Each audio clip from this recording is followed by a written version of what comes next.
It looks like we're live.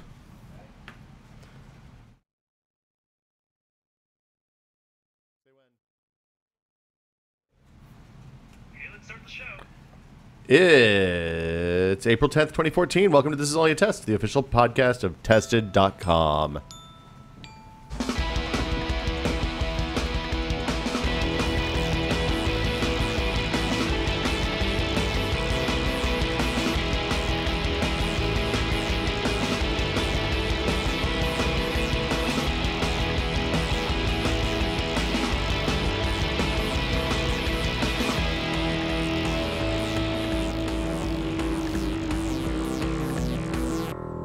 Hey guys, it's episode 252. I'm Will Smith. Joining me today, Norman Chan. Hello. You have a lot of stuff in front of you, Norman Chan, but a lot of stuff. We'll talk about that later. Yes. This is a lot of. There's going to be a lot of what we've been testing this week. If you're listening to the audio, maybe you should watch the video. Or if you're watching the video, maybe you should listen to the audio. I think if they're watching the video, they're also listening to the audio. Nope, they could just be lip reading or reading those excellent YouTube transcriptions. Directly to your left, between the drone and the multi-rotor. The quadricopter and the Pacific Rim. It's a German name. It's not Kaiju. It's the other one. Jaeger. Jaeger. Like a Jaeger bomb. Jeremy Williams. Hi. Jeremy, if you could be a Jaeger pilot or autonomous drone or a Ghostbuster, which one would you rather be? I'd be a Ghostbuster. Don't be silly. Who you Don't be silly. We're back. Jeremy Williams. Which Ghostbuster are you? Take the BuzzFeed He's quiz. Jeremy Williams. Duh. That's a good question. I don't know. I always wanted to be Peter Venkman, but I don't know. You're a psychologist, psychiatrist? I think I'm more... parapsychologist. Wait, what were all their names? Venkman, Ray is Stans. Right. Ray Stans is Dan Aykroyd. Egon, I don't remember what Egon's last name is Harold Ramis. And then Egon, right. Winston is the Yeah, I'm probably more of a Ray. I think you're a little bit Ray and a little bit Egon. We're the worst Ghostbusters fans ever. We really are. I was the wrong age for Ghostbusters. I was too young for Ghostbusters. Did I tell you? New. Did I ever tell you? I don't think anyone's too young for Ghostbusters. Ghostbusters is scary as shit if you're 8 years old, dude. Is it? I would have thought so. I don't think so. My son watched it when he was 6. He was scared, but he wasn't terrified. It's thrilling. The ending is thrilling, but it's also hilarious. Yeah. We watched and you could watch it again. We watched the cartoons. The cartoons were very big when I was young. young. The real Ghostbusters. Well, there were two Ghostbusters cartoons. There was the real Ghostbusters that weren't the real Ghostbusters. And then there was the Ghostbuster. Wait, no, it's the other way around. The real Ghostbusters. There was a Ghostbusters cartoon with a gorilla, and then there was a Ghostbusters cartoon with Slimer. The gorilla? Yeah. They licensed it twice somehow. What was the gorilla one? The gorilla one was Ghostbusters, and they had proton packs and all the normal stuff, but none of the characters from the movie were there. Was this in the 90s? This was in the 80s. Yeah. The real Ghostbusters is the one everyone knows. Yeah. You guys always start your shows with these non sequiturs. It's kind of your trademark. I like it. It's important. You know, we gotta help fill time because these podcasts aren't long enough. Naturally, I won a radio contest where I was the 15th caller, and I won tickets to see Ghostbusters 2. Ooh, that's kind of a prize. It's not a prize. Yeah, it's definitely a prize. But I also won the soundtrack and a jar of slime.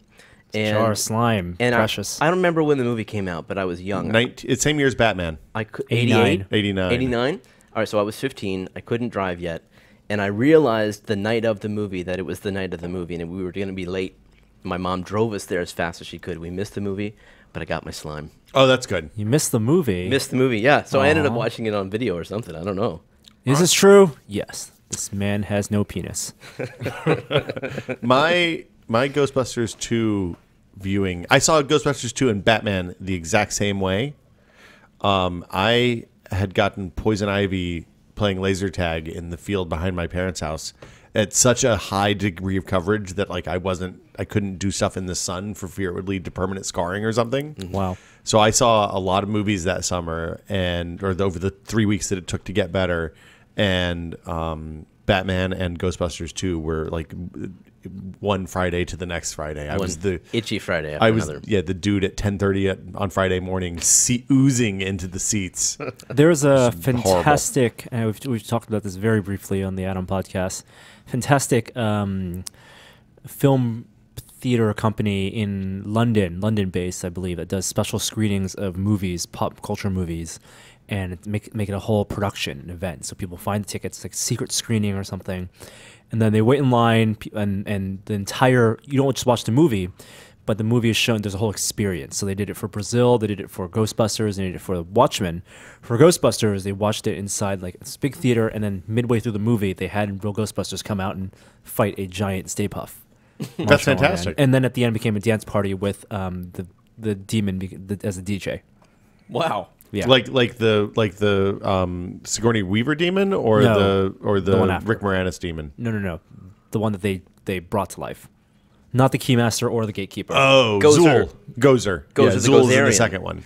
That is a lot better than the sing-along shows I've been to at the Castro Theater. What? Those are great. Those are great, but there's no dance party and No- there's no no dance party live and- acting, yeah. unexpected stuff. Were we talking about sing along Sound of Music? I've done that. I love sing along Sound of Music. I'm not afraid to admit I've enjoyed it myself. What about is- Sing Along Wizard of Oz? I've never been to that. Done that. Wizard of Oz is the best. The best. 1939, one of the greatest movies of all time. That's Wizard also of my Oz. favorite joke in The Avengers. When Yeah. Flying when, monkeys. When he Flying gets monkeys. it. I get that one. Yeah. It was great. a big deal.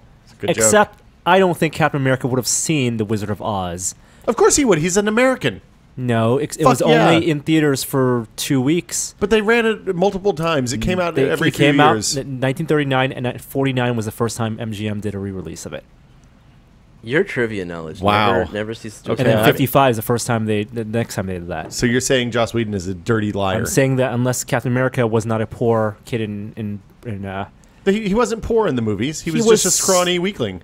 What else is going to? He's not going to. I guess they did go to the World's Fair. They went to Yeah. the World's Fair, and that was something that You think it's highly unlikely he never saw it. I think it's highly unlikely he saw it. He saw, Right. But it's possible. but maybe read the books and knew the Flying Monkeys reference. Or- Talk my way out of that one. You know, I believe they're actually called winged monkeys. I believe having The winged owning monkeys? the pinball machine. This is actually a thing. Like they had to be very careful about what they called them when they were writing on the back glass and stuff. I only know this because I recently read a large making of Wizard of Oz book. Did you read it? Yeah. All right. Really? Yes. It's a fabulous movie. Everybody should watch it. Has Has there four been a- directors. Has there been a Blu-ray release of Wizard of Oz Yes. that is like that? Very recently, there was a 75th anniversary. Wasn't That- there 3D? They also re-released it in 3D. Nope. That's right. Nope. That's last year. Just nope, last year. Nope. I have the 50th anniversary VHS, remastered VHS. The DVD. One of my treasure. Oh, this is a story I've only Here it told maybe goes. half a dozen people. Oh. It's almost the equivalent of Will's Christmas tree story. Childhood trauma. And it will Do tie back. tell, Norman It Chan. will tie back. When I was, I got the timing right. 5 years old, 1989. 1989. Once Whoa. again. But 5 years old. A formative year. There was my parents did a big Christmas party, and presents were given to all the cousins and all the children.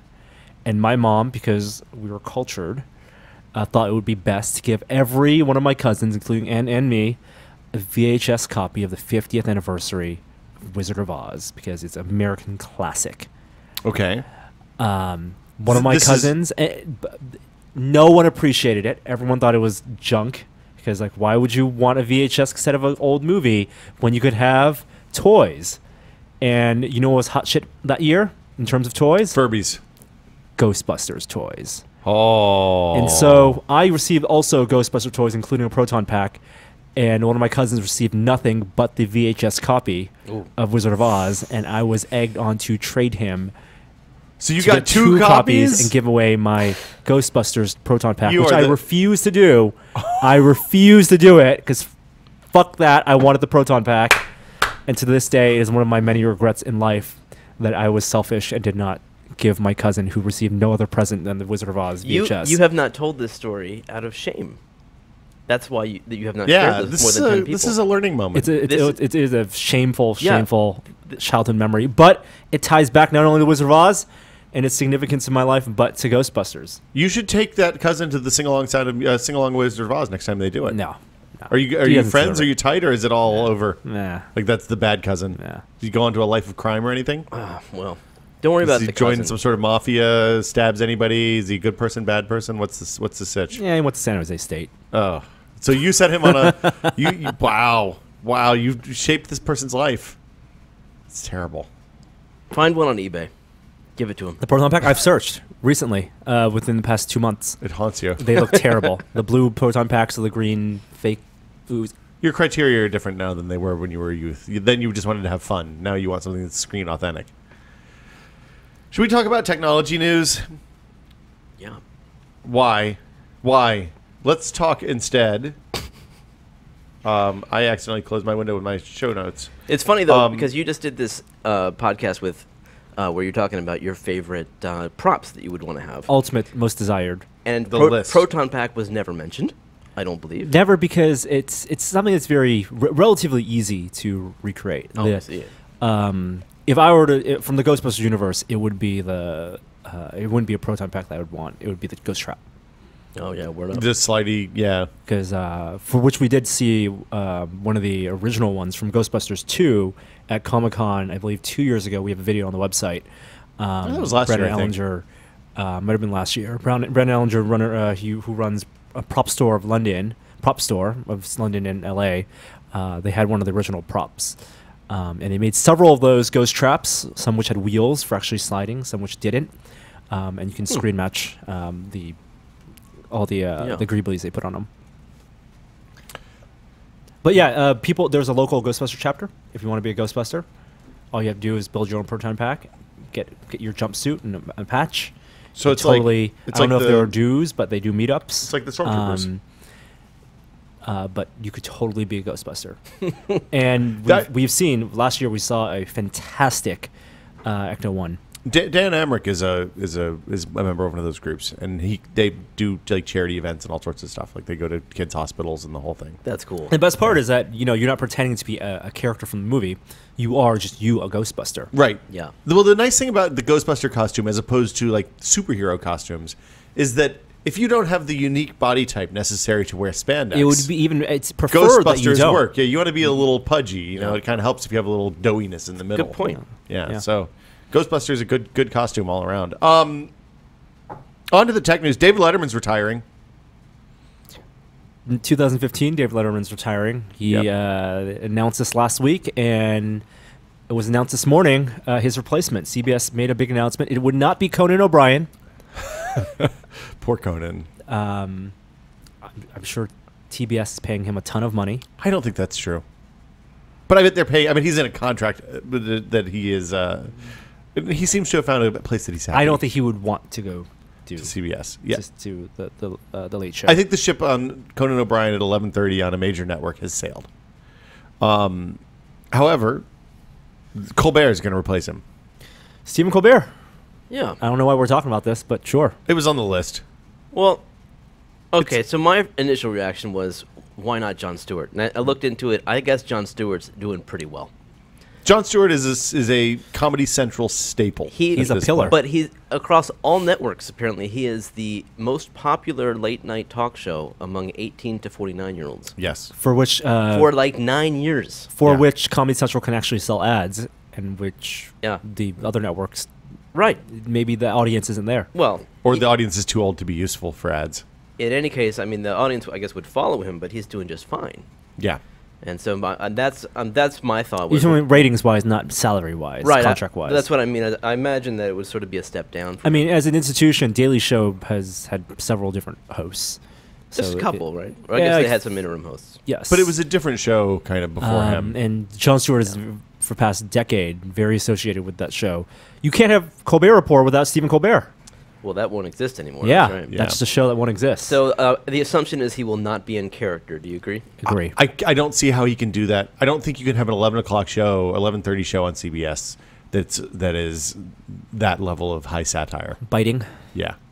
So we've never seen Stephen Colbert as Stephen Colbert. Yeah, he's done a couple of done interviews and He accepted the Emmy last year as That's Stephen true. Colbert. There are Yeah. a ton of YouTube videos that are making on their way on resurfacing today of Stephen Colbert out of character for you to imagine what his But I mean, late show persona is going to be. that's got to be really scary because if he's done this persona for so long, like his audience expects that persona, and he comes out and starts doing stupid human tricks. I mean, obviously he's not going to do stupid human tricks, but like it's a different show, and who knows if that audience is going to carry over. Yeah. Because like I watch Colbert for the biting commentary, not necessarily interviews with Julia Roberts about her latest movie. Although Stephen Colbert has done interviews with major of actors course. and actresses about their latest movie. Of course. Also. What did you guys watch Letterman when you were? I did. You're the right age to. I mean, I actually watched Johnny Carson, Yeah. and then I switched over to Letterman. And, When Carson retired, or somewhere when you turned 15 or weren't something. Didn't they overlap? Because Letterman used to be after the Tonight Show. Yeah. Yeah. It used to be that you'd watch the news and then Carson was on, and Right. then Letterman was on the Late Show. Yes. Late Night with David Letterman. So I guess. that was sort of my start, and then I mean, I always watched Letterman when he came over to 11:30 a little bit, but now in my no TV days, I'm kind of out of touch. But I always liked Letterman a lot. Yeah, Letterman, in the old days, there's a really great Here's the Thing with Alec Baldwin, the Alec Baldwin interview show where he sits down and talks to Letterman for like an hour. And There's a good documentary on Netflix about Johnny Carson. And the late shift one or the other one? There might be several. Okay. It's on Netflix. But anyway, Letterman's super interesting because he was the beginning of like lo-fi late night. Like if you look at the old Late Night with David Letterman's on NBC, it was literally like the leftover studio in Rockefeller Center, and they just did whatever the fuck they wanted. Nobody cared because it was on late enough that standards and practices couldn't be bothered, and they just I love it when when institutions can't be bothered. it's Authority. best case scenario for us. But it's really good. It's worth going on YouTube and digging into some of those old clips from the early late night when Letterman was 30 years old and had nothing to lose. I believe he used to be a weatherman. That's what I was going to say. Yeah. I think he was a weatherman before then. So that's why I brought it up. I feel like Letterman is a spiritual predecessor to the internet. Like the stuff that even though he's the old guy now, especially before he had the heart attack and started kind of checked out of the late night show, it seems like he was doing really bleeding edge comedy. The Late Show. On late night. Right.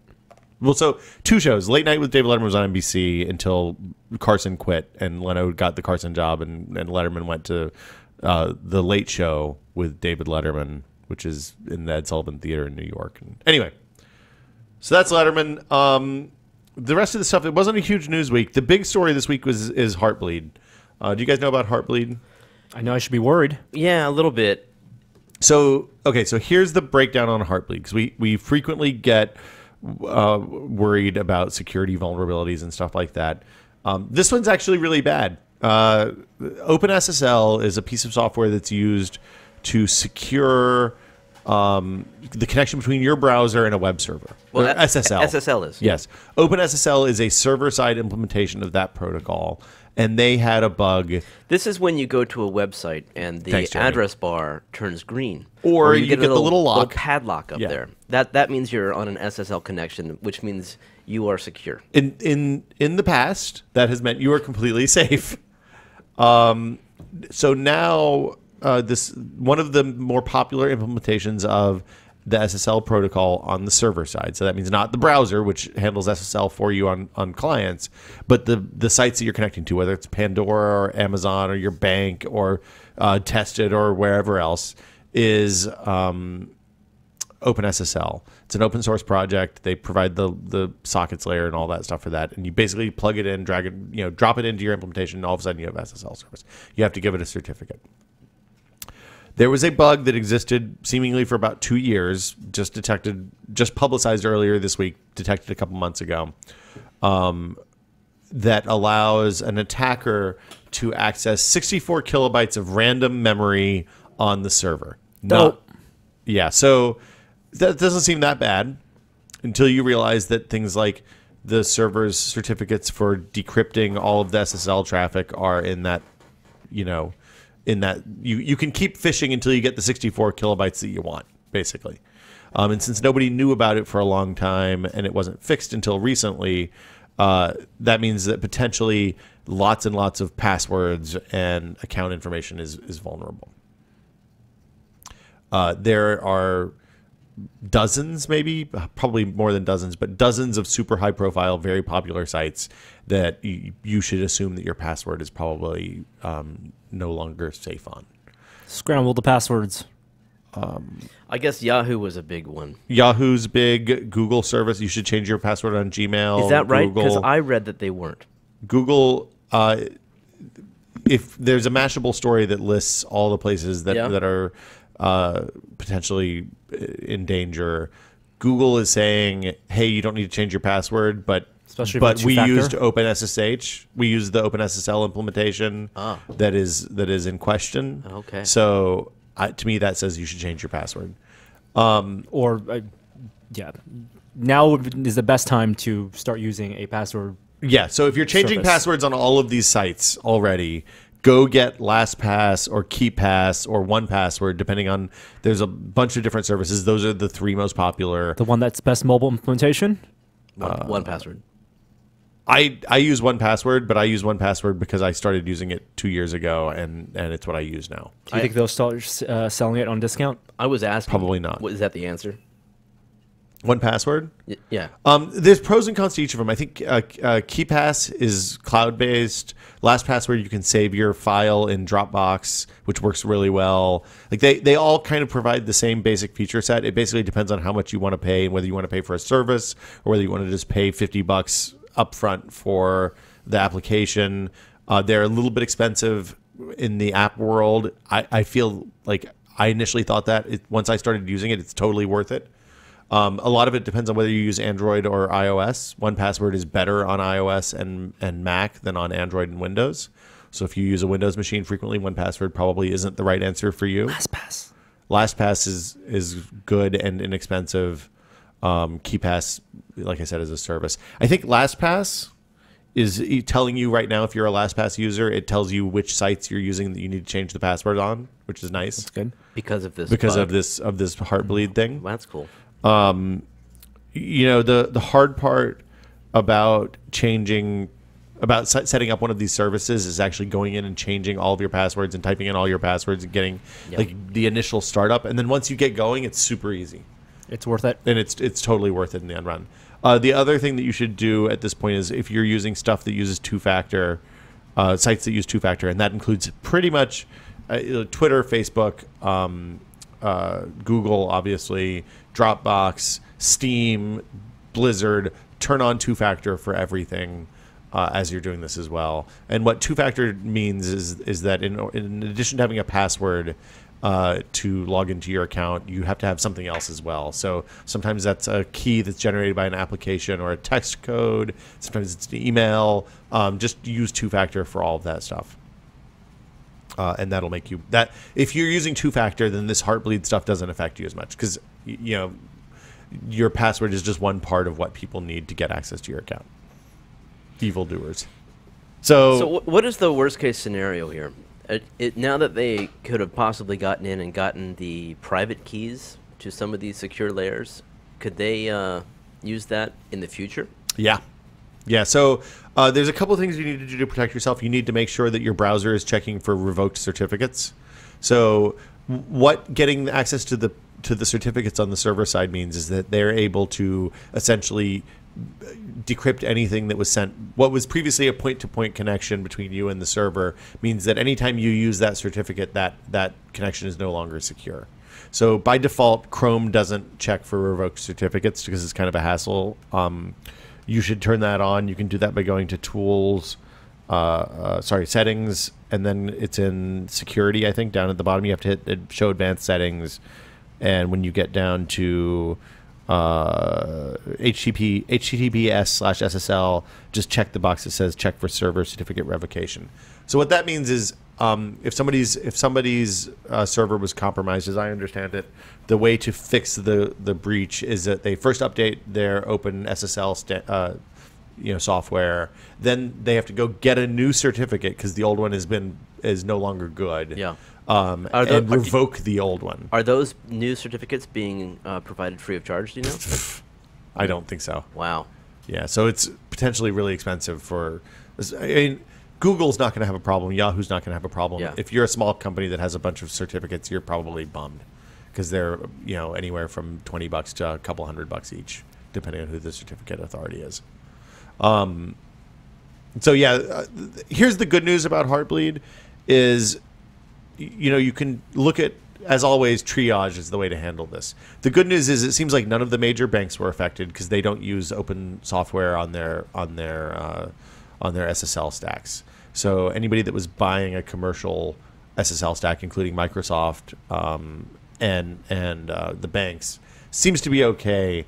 You want to look at stuff like Intuit if you use TurboTax, places where your loss of your information is going to be really bad. If you as you should use one email account to aggregate as the recovery email account for all of your other stuff, that account you should change the password. And if you haven't already enabled two-factor, you should absolutely enable two-factor authentication. I guess one thing to note also about this is that it's completely undetectable whether or not someone has ever actually taken advantage of this bug. Yeah. So we'd like to know whether or not anyone is affected, but we will never know. Probably not. It's best to just change all your passwords. Start changing passwords. But I mean, like I said, take advantage of the hassle of changing all your passwords by setting up a password manager. Ultimately, it makes it much easier to manage all of this stuff. And when one password is compromised in the future, it means that all of your passwords won't be compromised, and you don't have to do it all again. Unless they get your password book. Well, then you're in trouble. Then you've got real problems. Use a good password on the password. Don't make the password book password 12345. Dropbox announced Carousel either today or last night. I wasn't sure exactly when this hit. It's a photo and video manager. So I know a lot of people use Dropbox to back up their photo libraries and stuff like that. So Dropbox as a service is now coming, and I don't think they've hit IPO yet. They're not public yet, but I think they want to. And it's tough to be in that cloud storage business. Box.net. Box is a competing rival service. I think just did their pre-IPO, and in their statements said that they would not be profitable for the near future because all that storage and all those data centers, it's very expensive, and they're offering a lot of that stuff for free, and they really are. It's a zero-sum game for enterprise clients. Well, and they're also competing against Google and Microsoft, who have Azure and S3, right? Who have massive amounts of storage online that are just incidental to the rest of their business that they're able to offer at really, really low cost. Yes, and Dropbox, while it's great for small businesses, I don't know how much of their money they make from just individual users, but they want to get people just addicted to the Dropbox ecosystem. So they bought Mailbox, the mail client. So yesterday at their big press event, they announced two new apps. One is Carousel, which is now available on iOS and Android. I've been using it on Android for the past day. If you open the Dropbox client proper, you can see just images and videos. There's a tab which lets you see images and videos, and you can scroll through. But it's not an optimized experience. It's a very slow experience. The thumbnails are not optimized, but the interesting thing is it shows you images based on when the photo was taken, not when it was saved to Dropbox, which I think there should be a way to sort that. For example, if you go to the Dropbox website, you can see your history of all your file changes, like when you uploaded a file, when you deleted a file, because you can recover deleted files. And so, for example, if I took a bunch of photos or screenshots last year and I just put them in Dropbox for a story or something, they would not show up in the most recent in that Dropbox. In Carousel, works the same way. Carousel... so it's only using EXIF data. Only using EXIF data. And if you open Carousel, it's a very...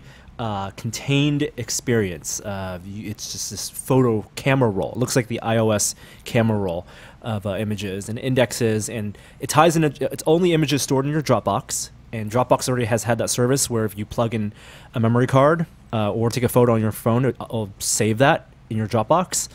That's actually one of the more annoying new prompts that's come up in the last year or so. I don't like it. I don't use Dropbox as my primary photo storage because I have way more photos than I want, and I don't want them on all my computers. I don't want Right. I don't You want do- 50 gigs of photos on your on my phone 128 gig on my laptop, Yeah. and exactly. I mean, you can do selective syncing, but sure, Do photos count towards your quota? they do. But if you sign up for the photo, it's another free way to get some extra space on Dropbox. I mean, we pay for 100 gigabytes of Dropbox space. For a lot of people, they only have that 10 to 20 free gigs, and photos can eat that up very quickly. But Dropbox wants to be the place to host your photos. So Carousel, you see all this indexing of all your photos. It's very fast, much faster than the Dropbox app proper. Yeah, it is much faster. And you can scroll on the bottom, and it's fun to go back and see, oh, these are photos I took in 2007 and 8 and 9. And also, if you scroll all the way back to the left, you have this huge repository of photos with no EXIF data, and it's just like, oh, these are just images, JPEGs, Here's sonograms of my child. that are unlisted, not organized. And for me, I have like a ton of just screenshots from old stories that are just unlisted. Here's our. It was weird to see. Oh, I didn't know I had a bunch of these photos that I really do not want to have on Dropbox stored in my Dropbox. It's a really quick way to see at a glance. What I don't like is that to share these photos, it's really easy. Like you can group them and select by date and say, oh, I can share these 33 photos all taken on February 10th. But there's links to Carousel. It's not like a Dropbox link where if you send that link to someone, they can easily download them or add to their Dropbox. They have to open it within the Carousel app and becomes like your Facebook conversations. It becomes like photo stream, That's weird. like shared photo streams. In Android, in the Dropbox app, at least you can export and save to your camera roll or your gallery app. But in Carousel, they want to keep you contained in that Carousel ecosystem. I have a folder in my Dropbox that just has pictures of outhouses. There you go. I forgot about that. But again, I don't like the fact that you can't sort by last added to Dropbox. That's odd. At least not that I can tell right now. It's just that's the kind of thing that's been an oversight in that app for 2 years now. It's a way that it's a different way that people use photos or think about how they upload photos in their workflow. But I've gotten to a point now, like if I'm traveling or if I'm someplace that I may not remember, literally go and take pictures of things to prompt me to remind me where I was or why these pictures are important, along with the pictures of things I want to remember, just as an easy because it's easier than taking notes or whatever. You take a picture of the sign, at wherever it is that you're at, just so that you remember. Oh yeah, this is that. And you guys, iOS users with iOS 7, the camera roll app, when you zoom out to the timeline, that is basically what the Carousel is. Yeah, it's the same thing. You can thing. see every photo you took in 2011, 12, 13, and zoom in by month and zoom in by day. I don't ever use that view. Do you, Jeremy? Yeah, I do. Really? Yeah, I do. I find it super handy, actually. Do you have all of your photos on your phone, or No, Yeah. no. I maybe have a couple years. okay? So the other app is Mailbox, which was previously available only on iOS, is now on Android. They've introduced a bunch of new features. Their idea is that it's all gesture swipes, swipe to the left, swipe to the right, long swipes to the left, long swipes to the right, and there are some smart features that supposedly will let you know or learn how you archive certain threads or emails from certain people. The idea is that you want to have inbox zero, so they're a big fan of inbox zero.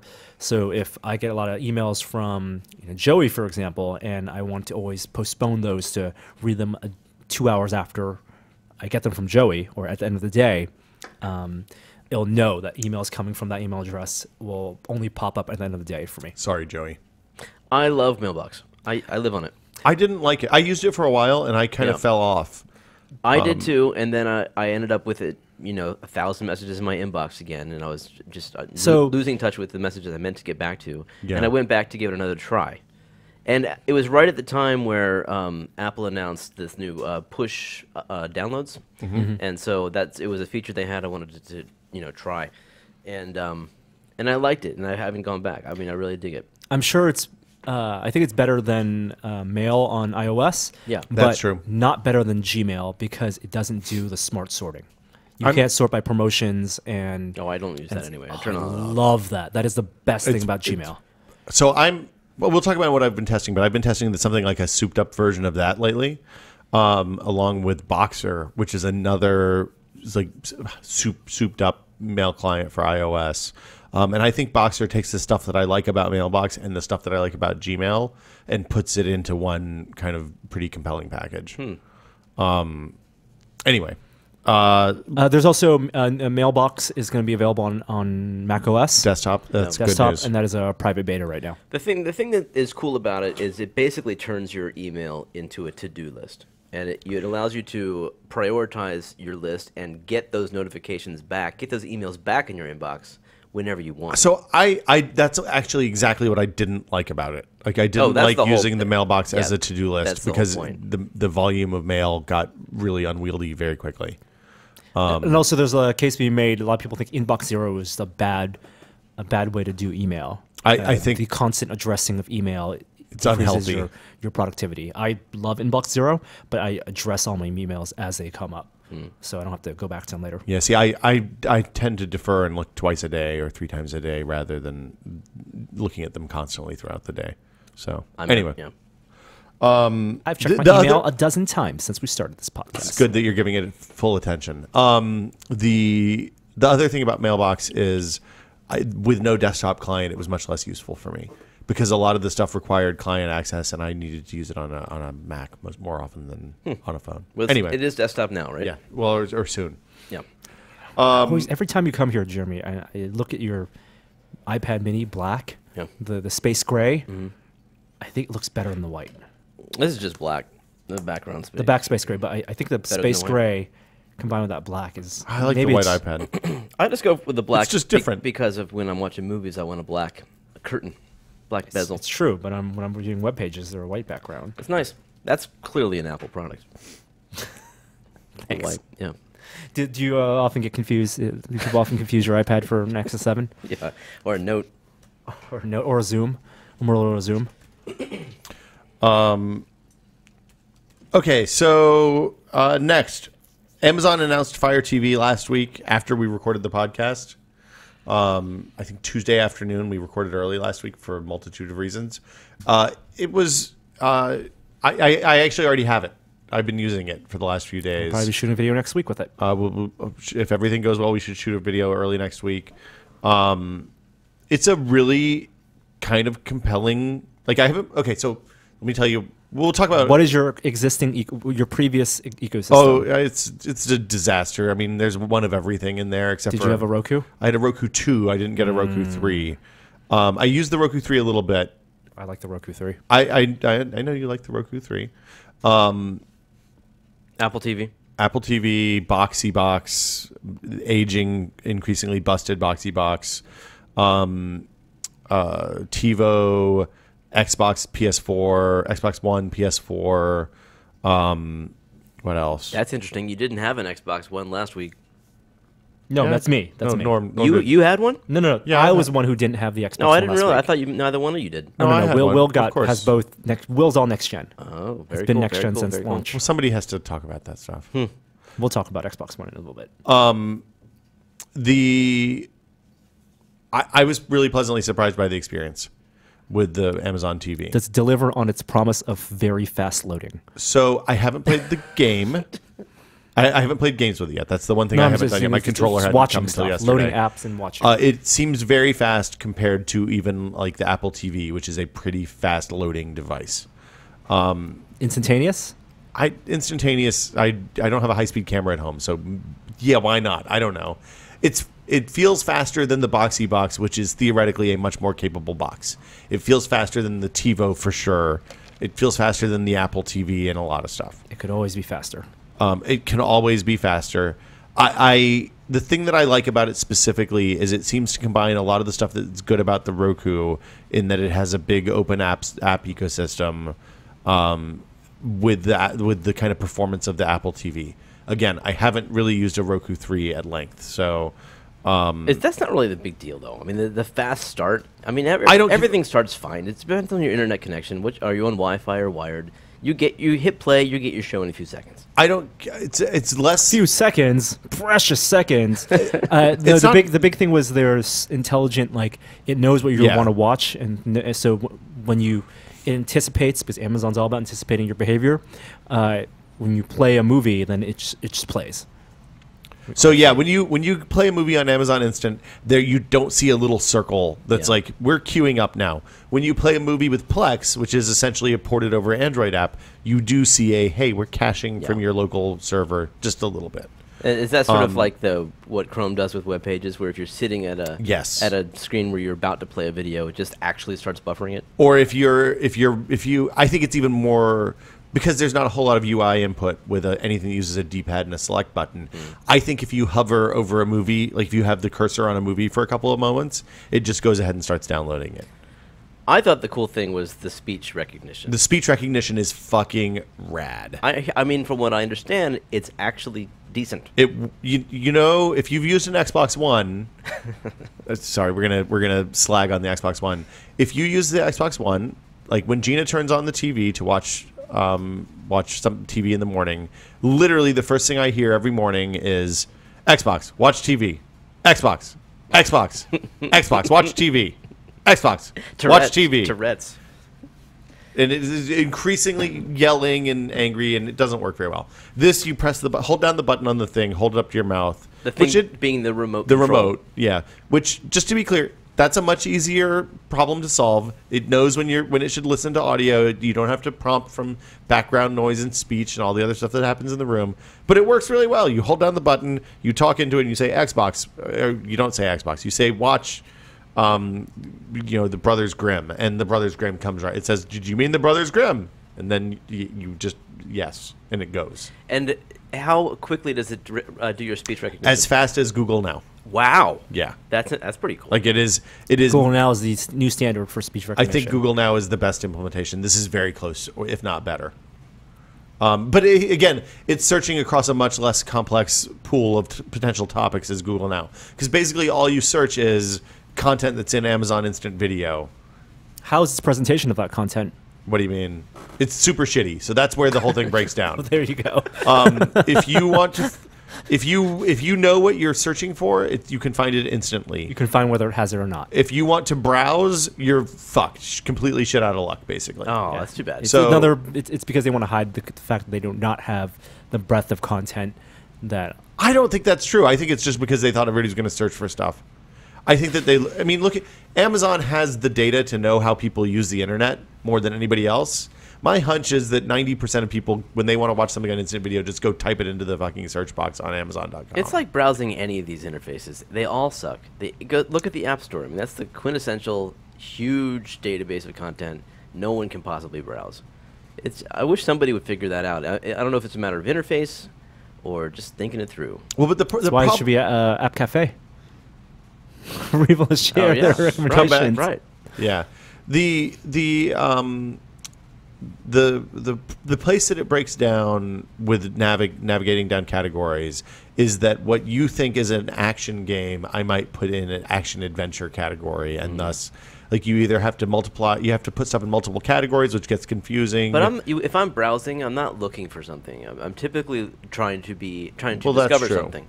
So I like the categories that, remember the 80s or something like that. So yeah, the thing that Amazon has consistently been missing, and they seem to be adding it on some of the clients, but not on the Fire TV, are the things like, oh, you like romantic comedies from the 80s featuring teenagers. So it's The Breakfast Club and Better Off Dead and 16 Candles and stuff like that. Yeah, exactly. John Hughes movies. They don't have that kind of crazy the 15 million category subcats or whatever Netflix has. Yeah. The big problem with the way that's set up right now is a lot of it's based on recommendations. So if you have a shared account where, for example, I watch one thing, Gina watches something else, and then she puts on some kids shows, we're going to get a lot of Mulan and The Little Mermaid or whatever Amazon's kids programming is. And there's very little discoverability outside of new releases and recommended for you. Like Netflix used to be. It's like Netflix. Yeah, it's very much like the Netflix 1.0 interface. You can also access your music in your cloud library. I haven't really done that because I listen to music other ways in my house. Ways that don't require the TV to be on, basically. Good for you. But some people have their best sound system hooked up to the TV, so I guess that's the thinking. Well, I have my best sound system hooked up to the TV, but I don't want to have the TV. Right. Like, it's just, why have the TV on to listen to music? That seems dumb. It's pretty. It's like the I took home the Kindle Fire HDX, so you can try throwing video to it, because you can do that with this, where you start playing it on a tablet, chuck it up to the TV. It works with Netflix. They have, like, the nice thing about this is, since it's a more open ecosystem, my assumption is eventually you'll have everything like HBO Go and all of the different streaming video providers that you want on this, whereas with Apple you only will have the stuff that Apple wants to have on there. No HBO Go yet. When you say it's open, it's still Amazon are still the gatekeepers. So Amazon is the gatekeepers. They've traditionally been more open than everyone else that's big and has their own store. I see.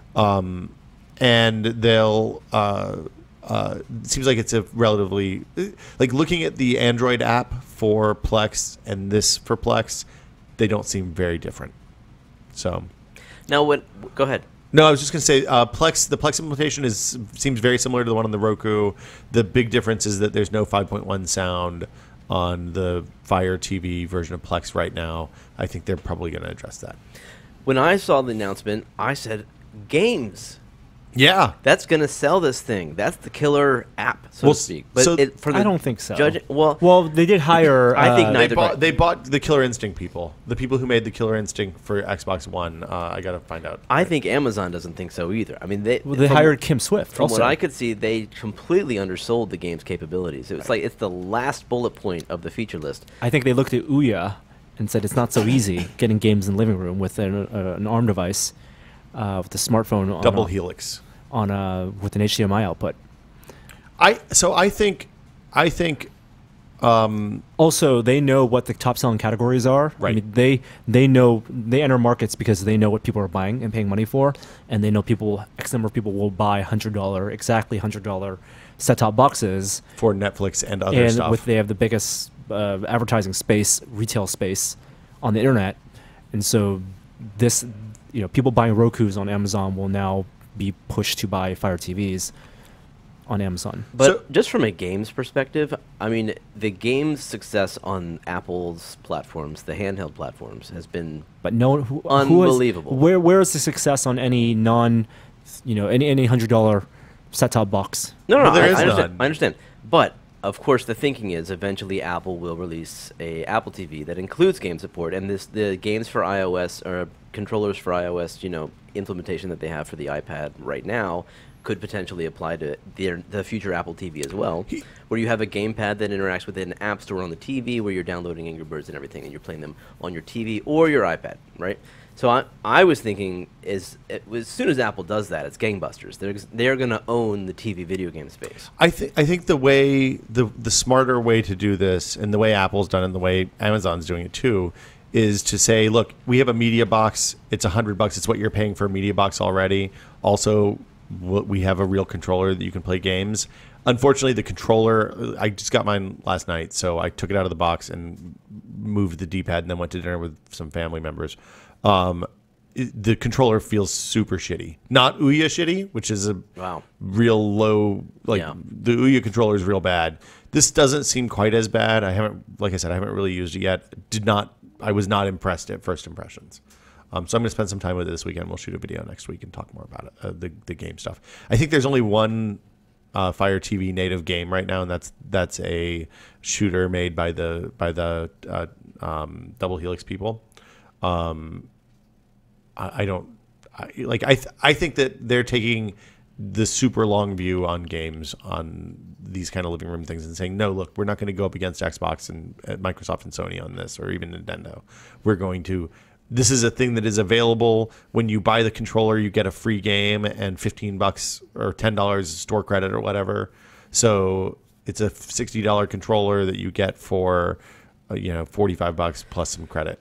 I think part of the problem is that you're going to have to rebuy every single game. That is a big problem. And if Apple were to do this, there would be a universal app, which Android simply doesn't have. And then you'd be able to... Well, this is an Android, remember. This is Kindle Fire. So this is Amazon's App Store, not Google Play. One more step removed. So I'm just saying, maybe if Apple were to do this, it might have a different level of success. Maybe they'll do what they did with the Amazon Android store and just do one free game every week. I'm sure that when they have it, if they have an ecosystem there, they will do that. I mean, the thing is, Amazon can afford to take the long, slow path to growing this as an ecosystem.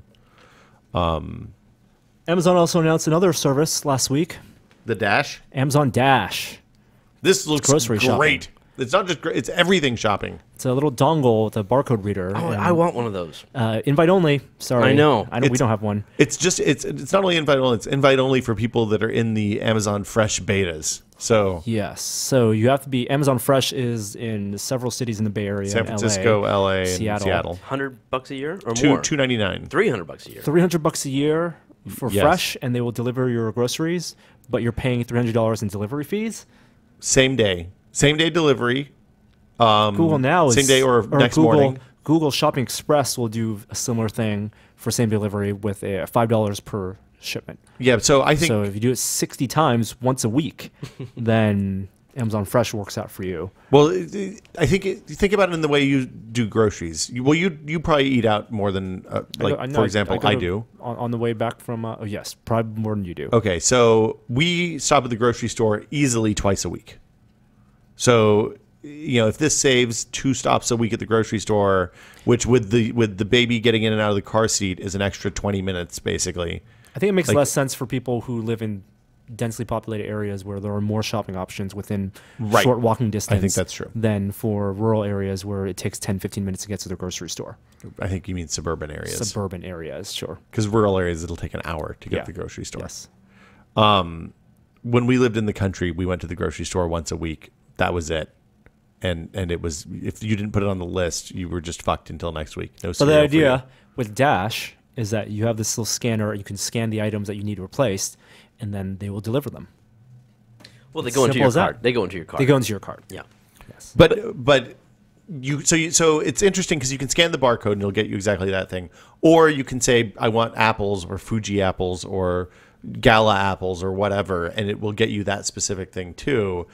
What I want to know is a lot of the stuff that you get food-wise is generic. So I assume they have to be smart and looking back at your purchase history. Because if you say, I want more cornflakes, do they know that you want Kellogg's cornflakes or Nature Valley organic hippy dippy cornflakes? Or given Safeway's order system? Safeway's terrible. Safeway's a shit show. I think they will just and they will just do the best alternative if it's not in supply. You could take Google one of does these the same thing. dashes into a grocery store, and you could just scan everything and then have it delivered.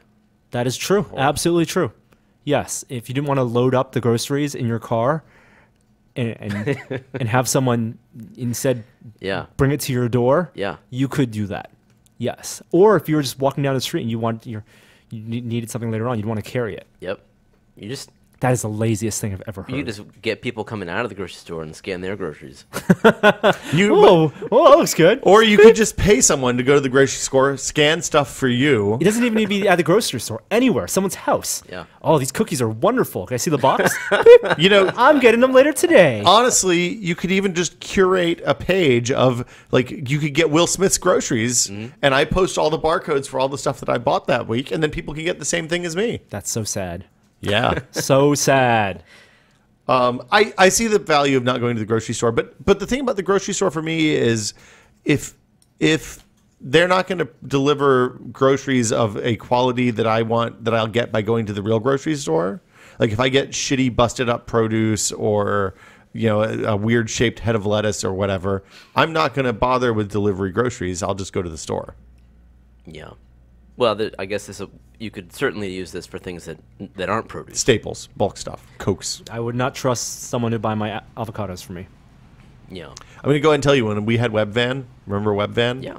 They picked some dope avocados. They were good. They were they would usually have one that was soft and ready to eat that day, so you could go in and there'd be a couple of hard ones. That's hard to believe. I think they must have had people with master's degrees and stuff picking out the avocados and the other produce. That's why the business company went out of business. Yeah, of course.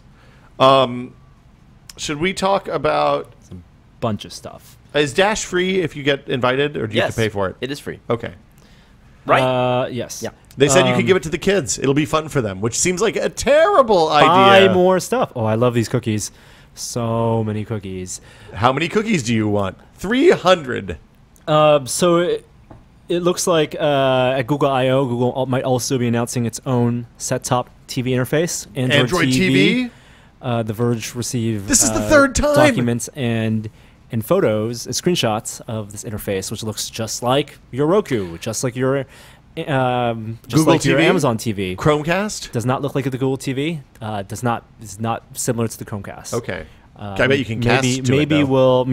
we'll be a companion product to the Chromecast. I mean, so that's the part that the Fire TV is missing, is that hey, I can stream it from my iPad or Android tablet or laptop or whatever to this device. You can do it from a Kindle Fire, but not like, and that is a super useful. That is the thing that I like about the Apple TV more than anything else, is the hey, I can make video go from my small thing to my big thing. What else is going on with Google with the Android TV? There's just leaks. Just leaked screenshots. It looks very, very generic, and it's interface only. It's not a big platform like Google TV. That's good. People who still use Google TV. Really? Yeah. I don't think that's true. Yes, it's true. I don't believe that. Some people still use Google TV. If you use Google TV, write to us. I'd like to meet you. I'd like to know. I'd like to know what you're using your Google TV for. Project Ara. Speaking of Apple stuff, Project Ara. ARA. It's AURA is how I pronounced Ara usually. Some more details leaked out from that. I think that there's probably more coming soon. I don't think it's a leak. They just have just released it. Yeah. The 3 sizes for this is the phone blocks, but from Google.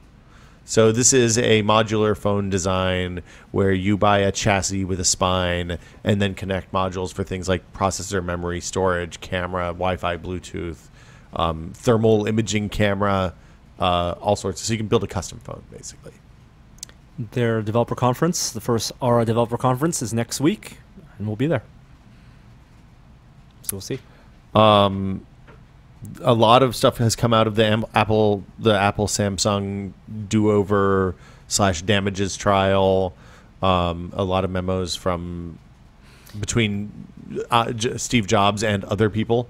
Did you see the Phil Schiller email correspondence with their advertising agency? No, I did not see that one. Oh, yeah, with Apple's advertising agency? Apple's advertising agency, Phil Schiller being very unhappy with them because Samsung was kicking their butt in ads for the Super Bowl, and then the principals of that agency interacting with Schiller in a seemingly very desperate chain of emails, and it got increasingly more contentious. Phil Schiller was not happy at all. No. It's well worth the read. Which Samsung commercials were these? Were these the standing in line ones? Or were these the ones that were the white background ones where the hand held the phone and did all that? I believe it was the standing in line ones. I had the impression it was the clearly we're not based on that era. We're better than Apple. Yeah. The Big Apple jabs at hipster Apple. ones. Yeah. Which they're still doing to this day with their new Galaxy Tab Pros. The more interesting new document was the internal meeting, the top 100 list. I thought that's the one I read. 100. So the top 100 is the top 100 executives at Apple, right? I don't know. Is it?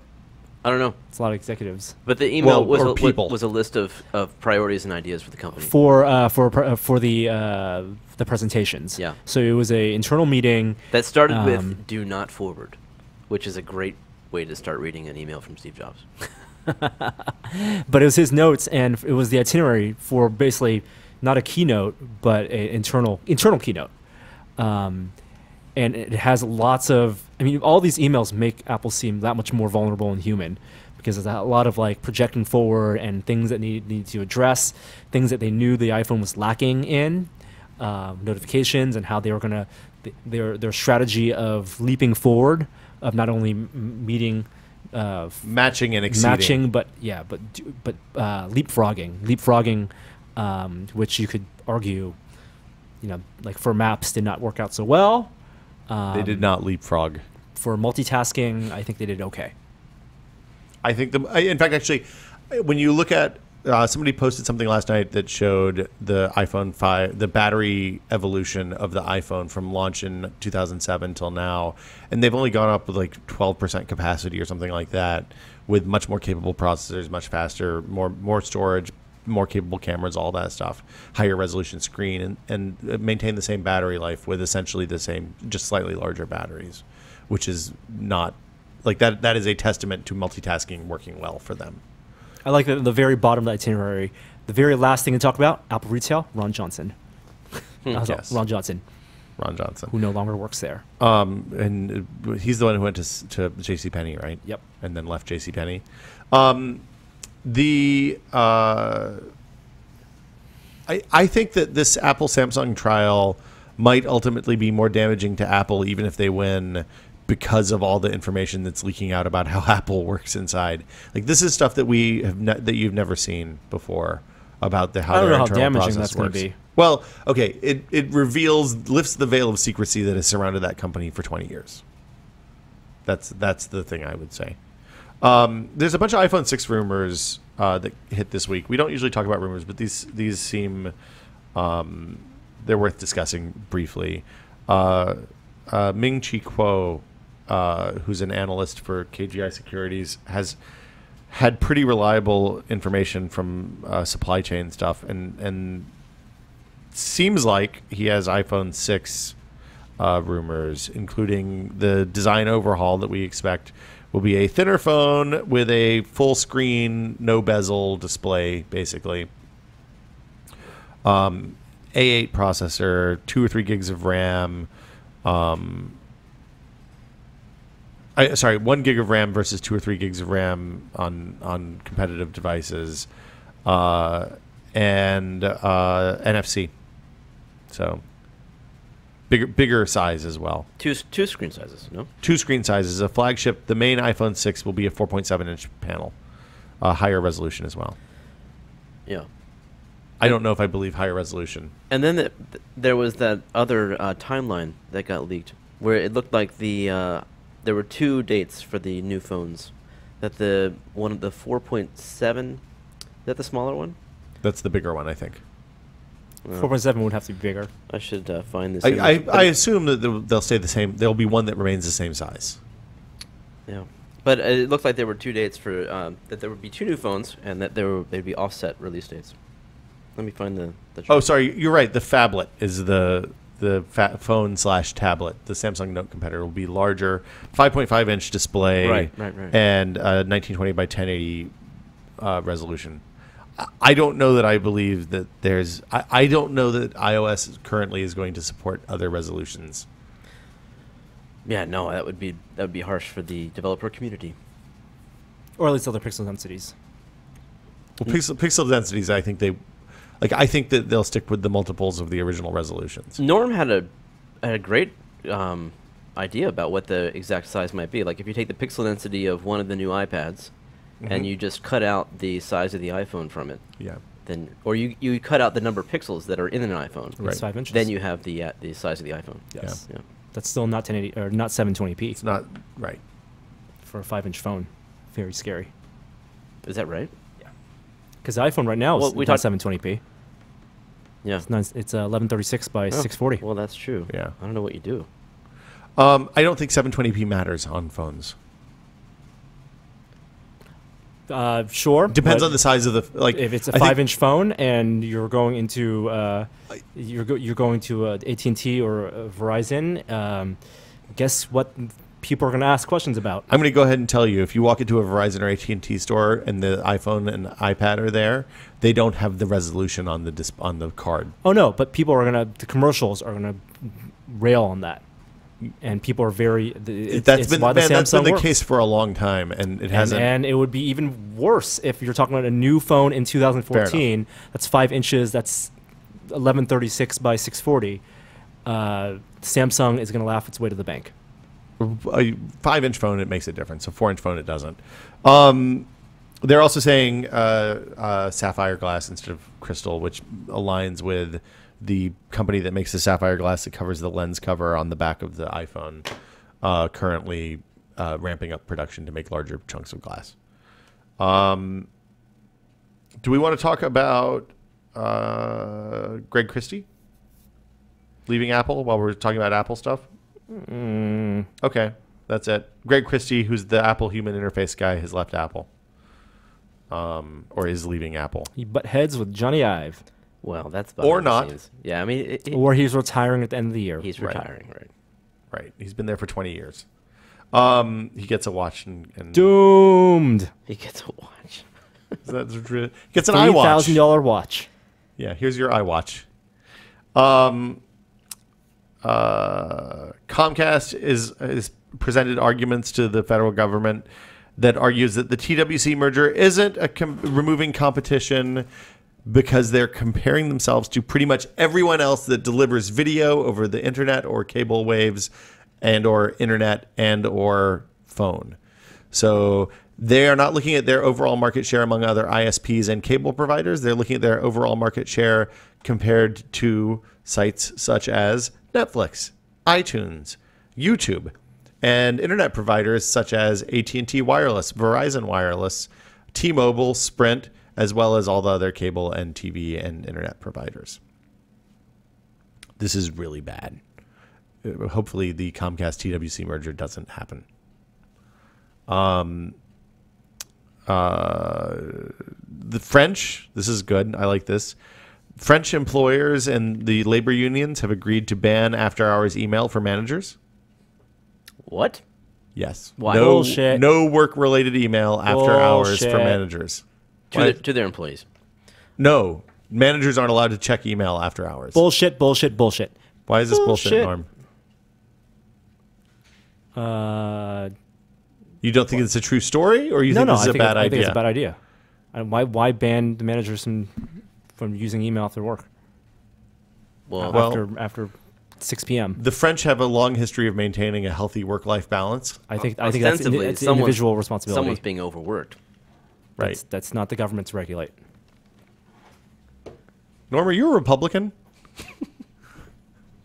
No. Okay. But why do you want the government telling you when you can and can't work? I thought it was an interesting. This is staunchly un-American. Yeah. Well, why? I mean, do you want to tell startups not to work into the night and have engineers, launch a good product? I fall on the other side of this one. We wouldn't have an iPhone. When you look 20 years ago, people did their work during the day and they sat down and walked out and they didn't have a way to answer memos during the evening. They didn't have a way to log into their remote servers. And somehow we managed to get to outer space and build nuclear bombs. And those people who got to outer space and built the nuclear bombs, they worked their asses off. Well, they were there, but to the most of the technology available to them. So here's the argument against checking email at home. And there are plenty of good arguments. And 90% of the emails that I receive personally, anecdotally, at home that come in after hours and are seemingly would require immediate response don't require immediate response and are not important enough to violate your off time. Yep. Yeah. And it's totally great personal preference not to check them. Oh, so you're against the government? I'm against government mandate. Oh, okay. Like why? Why make it illegal? You hate the French worker. I think it's not illegal. I think it's a union agreement. They also get a month off of vacation a year, Norm, which is fantastic. 35-hour work weeks. Perfect. And I think naps in the afternoon are totally recommended. I feel like that's being condescending, but I could be wrong. No, I think legit. Okay. Siestas. I'm pro siesta. That's Spanish, not French. Well, same basic concept of taking regular breaks. The last couple of things. Firefox's CEO stepped down. Can we talk about this a little bit? Brandon Ike is the guy who one of the inventors of JavaScript and has been on the board and the high-level employee at Firefox for a long time. The previous CEO left and he was named the replacement. And I believe that he hasn't said publicly, but he donated to, and I got to be careful with this because I always mess it up, Prop 8 was against gay marriage, Correct. right? So he donated to the pro Prop 8 campaign in 2010. Was that 2010 or was it 2008? Anyway, whatever, a few years ago, to stand up against gay marriage, and donated a fair amount of money, $40,000 or something. I thought it was 1,000. Whatever the limit was, is what he donated. So he has since he was promoted, people found this out and kind of started a campaign to have him removed.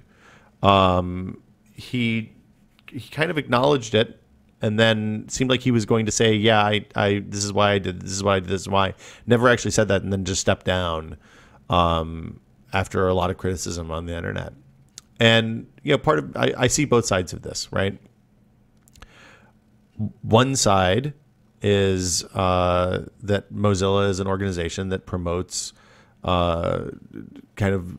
represents the best of the internet, right? Inclusiveness and all of the things that the internet is good at. And as Maybe a not result, necessarily web browsing. They're not bad. they're okay. Okay.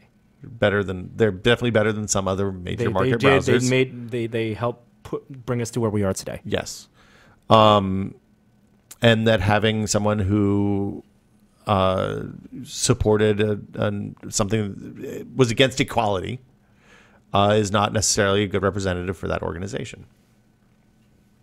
The other side of the argument is not just representative, to lead it. to lead the organization. Fair enough. That his personal, because of that organization's place, his personal beliefs are directly relevant to his ability to do that job. The other side of the argument is that he had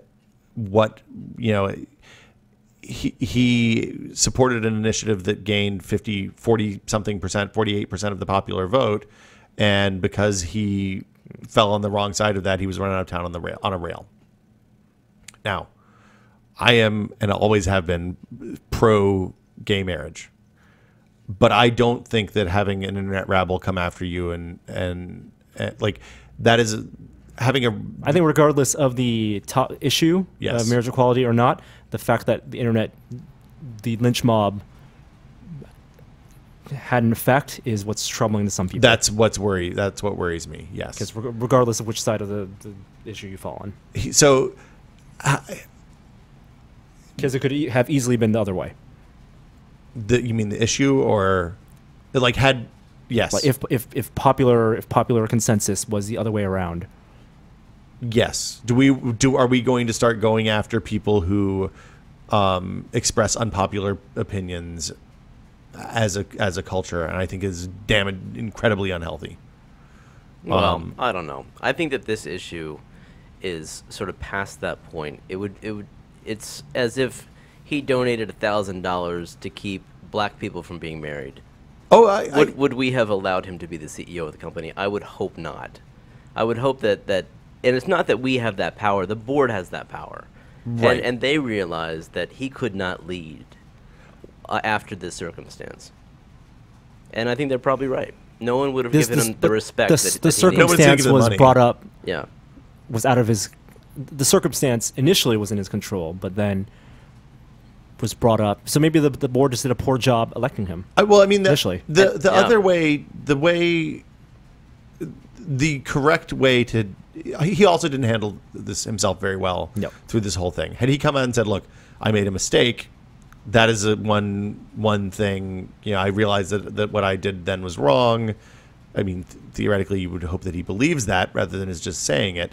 But that is,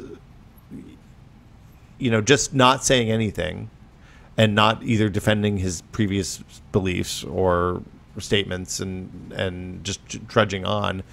I feel like anytime we take something people did 10 years ago or 8 years ago or 5 years ago and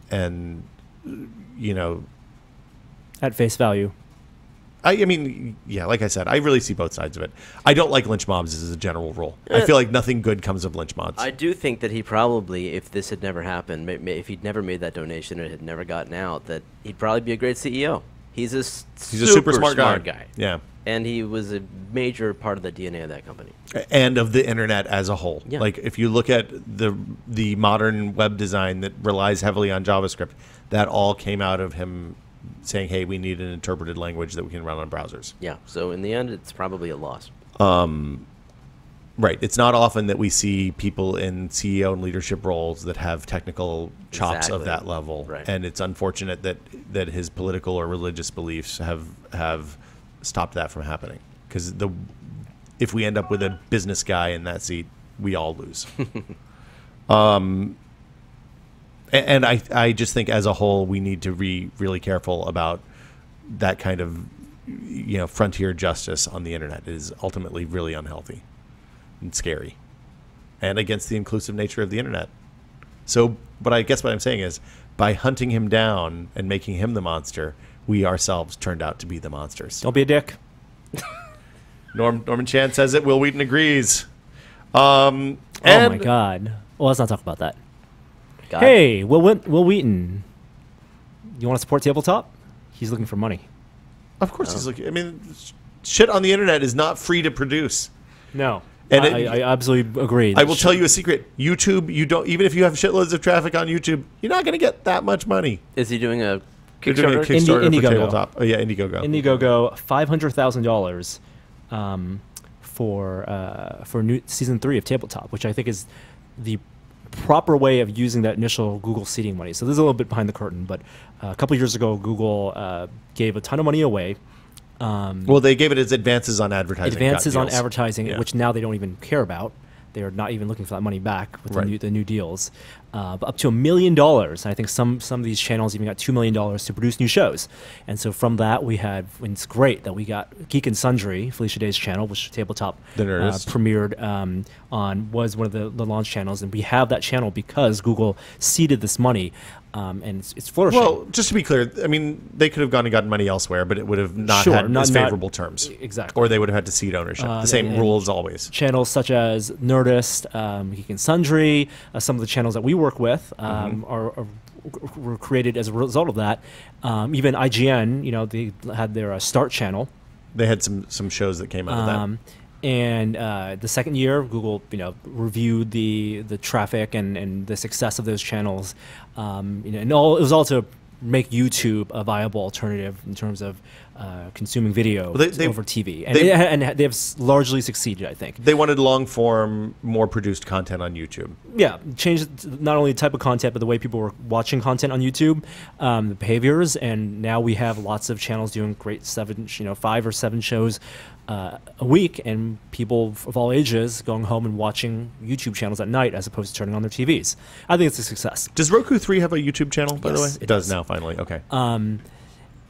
So a lot of these channels took the money and created good shows, some expensive shows. They were allowed to experiment.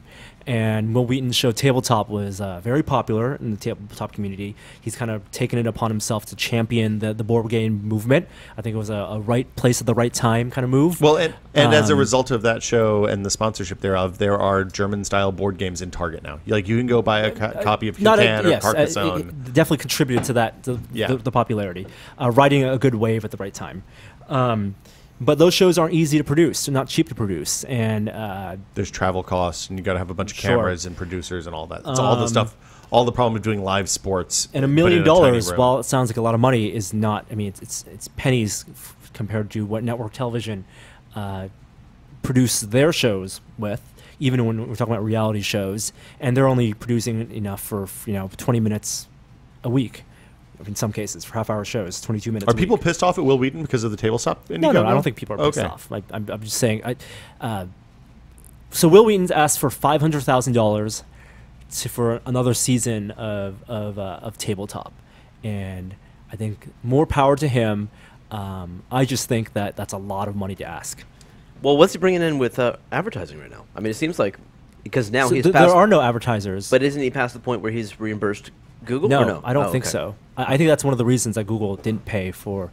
I mean, that they needed to do this Indiegogo. And I have no idea. This is speculation, maybe complete speculation. There's product placement and stuff like that on those shows, so they probably can't run. Like, if you check the "Hey, I have product placement on this show," you can't run typical YouTube ads.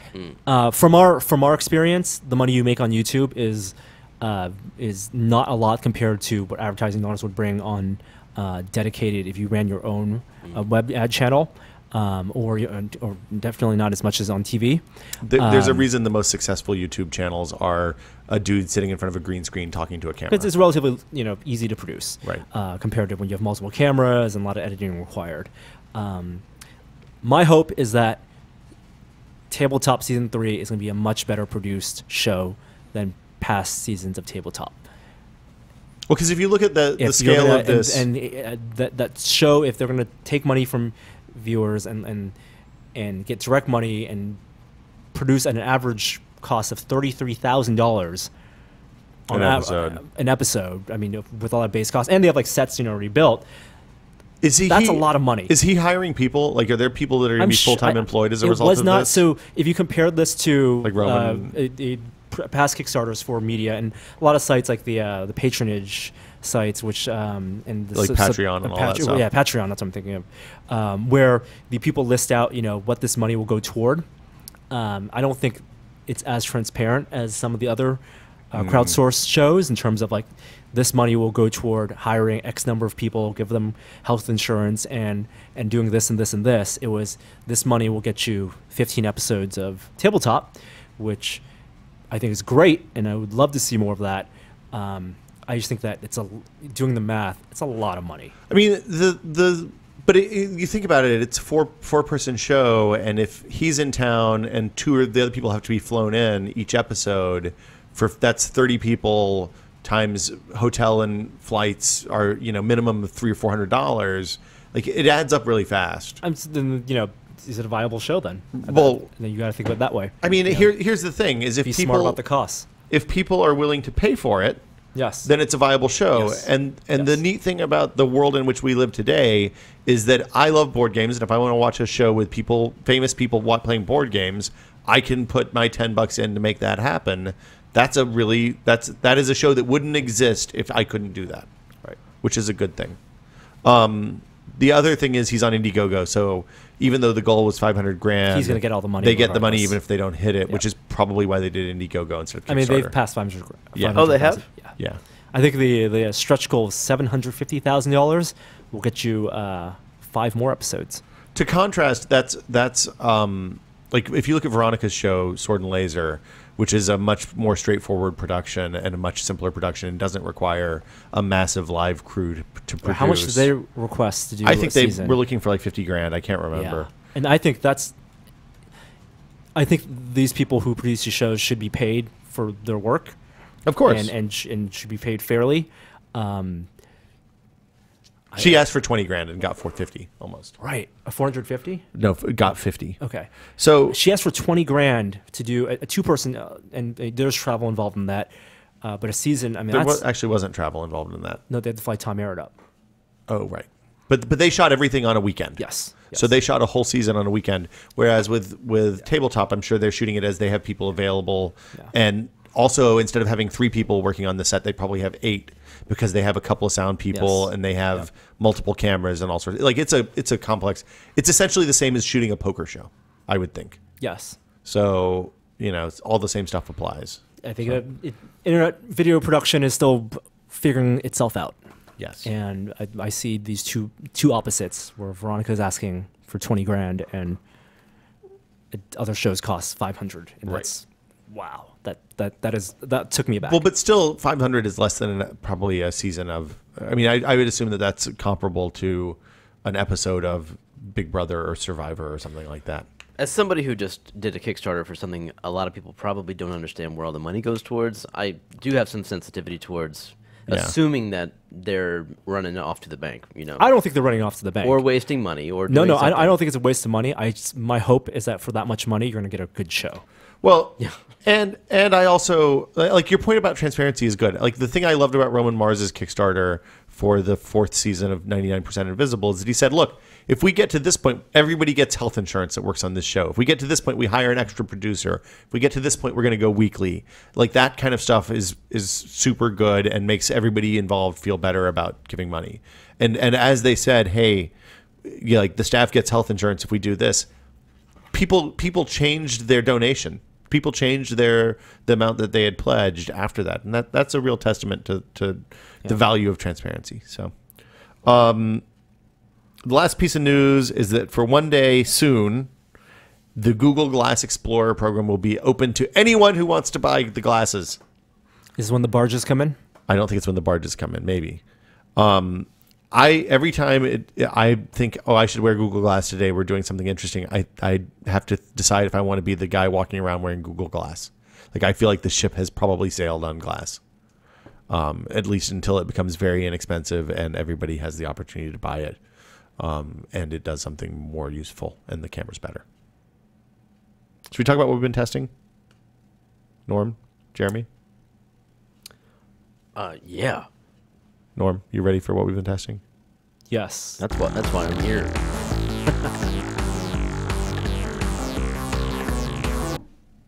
Hey guys, I've been testing the Kindle Fire TV, which we talked about at length. Okay. Norm? Why don't you go down your list? Okay. It's on top.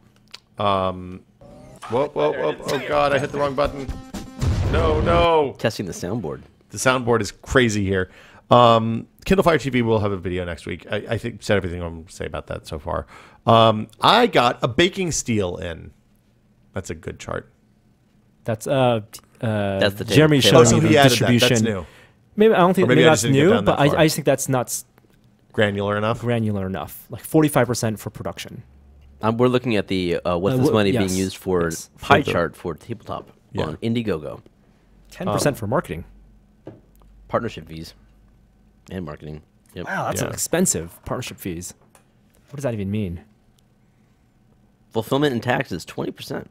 Well, fulfillment and Oh, taxes yes, involves for the the Indiegogo yes. fee Yeah. and the transaction fee and T-shirt shipping Yeah. and stuff like that. Yeah. But like, there's no profit in here. I guess that's just production. Yeah, I mean it's operational costs. Yep. Which includes salaries Well, and all that stuff. Or with this kind of a show where the costs don't go up the more money you like. It's not like they're fulfilling beyond T-shirts more stuff per. So anything above 500, the initial I would assume would and be profit. people only have limited time, so Yeah. time does not scale. I have a baking steel. I got a baking steel in from the bakingsteel.com people. With pizza thing. Well, it's for pizza and bread and other stuff. I haven't made a lot of bread yet, but I made a bunch of pizza this last weekend, like 6 pizzas or something. It is fucking awesome. What'd you do with all that pizza? We gave it to friends and ate some, and we took it places. Good for you, man. Yeah. So there was an article in the New York Times yesterday, or the day before. I don't remember what it was called. It was something about the second look at making pizza or something like that. Do you make pizza? Have we talked about this before? We talked about it last week. Oh, okay. And But I hadn't used it yet, really. I tried it once. yeah, but you explained the whole concept to me. Making pizza is really fun and it's really easy. And if you have an oven, you can do it. That's the long story on making pizza. We made I have gotten to the point that I can shuffle the pizza off of the peel onto the thing directly without using a pan or anything like that. Practice that a bunch. So I got a lot of extra dough because dough's cheap and if you mess up, it's no big deal. But it's a wonderful thing. I highly recommend it, and we'll do a video about the baking steel soon. I'm trying to decide whether I want to do a show and tell or if I want to do a big long sit down video, and actually talk about how you use it because it's. I would like neat. to see your oven. Yeah, take it home. Take Yeah. the video camera home and actually make a pizza. Oh, okay, yeah, we can do that. We can do that. Because I That's want a to good see the idea. crust. Yeah, the crust is the important thing. Yeah. Maybe Joey and I will make a field trip to the house one day and we'll have pizza. Because Joey's quite a pizza cooker as well. I don't get pizza. You can come get pizza. I don't know. I was invited. You're awfully busy, Norm. You're always off on things, so you can come down and have pizza too. Jeremy, you can bring the kids. We'll make pizza for everybody. I'd like make that. it a fun family outing. Yeah. What else have I been into?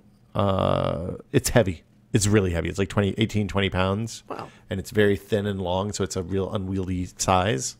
You want to make sure your oven is sufficiently bolted to the wall if you feel like it's going to tilt. So do you take it out when your pizza's done, or do you get the pizza off it with a big... You get the pizza off of it with a peel.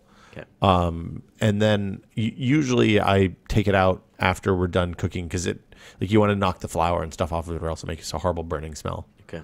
And it has a little bag. It has a pouch that it zips into for storage. Because you wouldn't want to drop it or you would whack someone. And you have to the downside of the whole thing compared to say a stone or bricks or whatever is that it's a little bit needy when it comes to care. Like you want to make sure you don't leave it wet because it'll rust. You have to season it like you would a cast iron pan or something like that. So there's a little bit more work involved. But the difference in the pizza on this versus the stone is pretty astounding. And the warm-up time is dramatically faster. Like it takes a good hour and a half, 2 hours sometimes to warm up the pizza stone. And with this, you're looking at maybe 45 minutes and you're ready to go. So I made pizza on a weeknight. Like one night I was looking in the fridge and was like, hey, we have some leftover dough, but there's nothing to make pizza with. So I just took a bunch of shit from the oven and some from the fridge and some cheese, chucked a dough out, tossed it all on there, and had like a whatever was in the oven pizza that turned out great. Sounds great. Fabulous. And then the last thing is the email thing I was talking about earlier. It's called Sandbox. You talk about the Sancerre. Oh, I haven't talked about the Sancerre. It's on your list. So let's do Sandbox since I introduced it.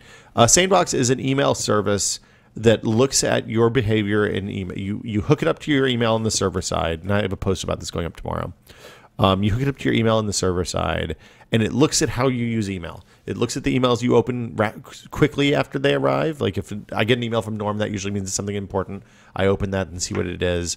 Looks at the emails that you never open. It looks at based on senders mostly, it seems like. And it filters high priority and low priority emails into stuff that's high priority stays in your inbox. Stuff that's low priority goes to a deferred view folder that you're theoretically supposed to look at once a day. You can get more granular from there and even go down from high priority and low priority to bulk email, stuff like Amazon confirmations, iTunes confirmations, letters from your bank, stuff like that. Newsletters, so mailing lists that you subscribe to. And then there's also this thing called the black hole, where if you get email from somebody who you don't want to get and you can't unsubscribe to, you just dump it in that folder and you never see those. That just automatically gets deleted, goes away forever. It's a paid service is the only downside, which given that I'm giving them access to my email, I'm okay paying because I kind of don't want free services mining me for data.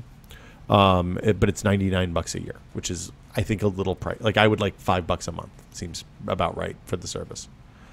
It is if you get shitloads of email or have your email address on a publicly available place where you get all sorts of weird, horrible spam all the time. It's a godsend. And you're saying it's a new client that you run. It's not a client. I don't know. Does it hook into your Gmail? So you give it your server credentials. So for Gmail, you OAuth into it using Google's OAuth provider. So you do all the two-factor and all that stuff. Yeah. And then it looks at your email on the server side as it comes in. And as the email comes in, it looks and sees, okay, these guys can all get dumped into the deferred folder, and it just moves them. So you using continue IMAP. to use Gmail. I continue to use the same client I always have. That's wicked. It's fucking great. Yeah, so it works on, that means it works on mobile, it works on desktop, it works on web client, all simultaneously. There's so if you have push notifications set up, you probably want to change that to check every 10 minutes or something like that, just because there's an instant where the email comes in before it gets moved into the new folders, and you'll get kind of spammy push notifications. But it is great, and like I said, if you have email management issues at all, it is. To me, it was well worth $99 to me. Paying someone to sort your email. Basically what it does is the kind of triage that I know you do, Norm, where you just kind of, when you have 5 minutes, you go through and you archive a whole shitload of emails that you don't probably need to have access to but don't need to look at necessarily. It does all that stuff for you. And the big benefit is at the end of the day, when it's time to look at the triage folder, basically you go through and cherry pick out the 3 things you need to look at and then select all the others and archive them, and it's done. So it's gone from being every couple of hours I spend 5 or 10 minutes to once a day I spend 5 or 10 minutes. And is it only compatible with Gmail? Works with any IMAP provider. So even if you have... So it uses labels in Gmail, folders, and other... Exactly. Labels in Gmail, folders, and other stuff. I think you can use folders in Gmail, too, because there's folders in Gmail these days. I did not know that. I think no one uses them. I use folders in Gmail because I don't want to see stuff in my inbox. Well, that works with labels. Yeah, you just remove the inbox label. I think it's the same thing. Folders and... Well, the... labels, you can have multiple labels applied to one email, and you can put labels inside folders. So, for example, we have a podcast folder. I have a podcast folder that has all of the questions to Adam, questions to Jamie, and questions to This Is Only a Test. But why do you need folders? Isn't the whole idea behind labels that they're inclusive of the folder idea? Okay. You know, when I was making the folder, I had the choice between making a label or making a folder, and it seemed easier to make a folder. The icon of the folder is better sense memory. That's true. I will give you that. The last thing is the Sancerre. So we shot a Monday video, show and tell for it the other day. But Norm, you and I have both been using the Sancerre for Wonderful. a month and a half now, probably 2 months almost. So many steaks. Yeah, I got to imagine your red meat consumption has gone up dramatically. So much lamb. The Sancerre Lamb is good. Thick lamb. Thick cuts of lamb. The Sancerre is an immersion circulator, a sous vide cooker, basically. It was a Kickstarter program from late last year or mid last year, I guess. And it's really nice. It's a really nice immersion circulator. I've tested a couple now, and it is far and away the best of the ones that I've tested. And not that expensive in that realm. Yeah, so compared to the thing that's interesting is over the last 6 or so months, three companies have started making $200 to $300 immersion circulators, which sounds expensive until you realize that a year ago the cheapest one you could get was $600.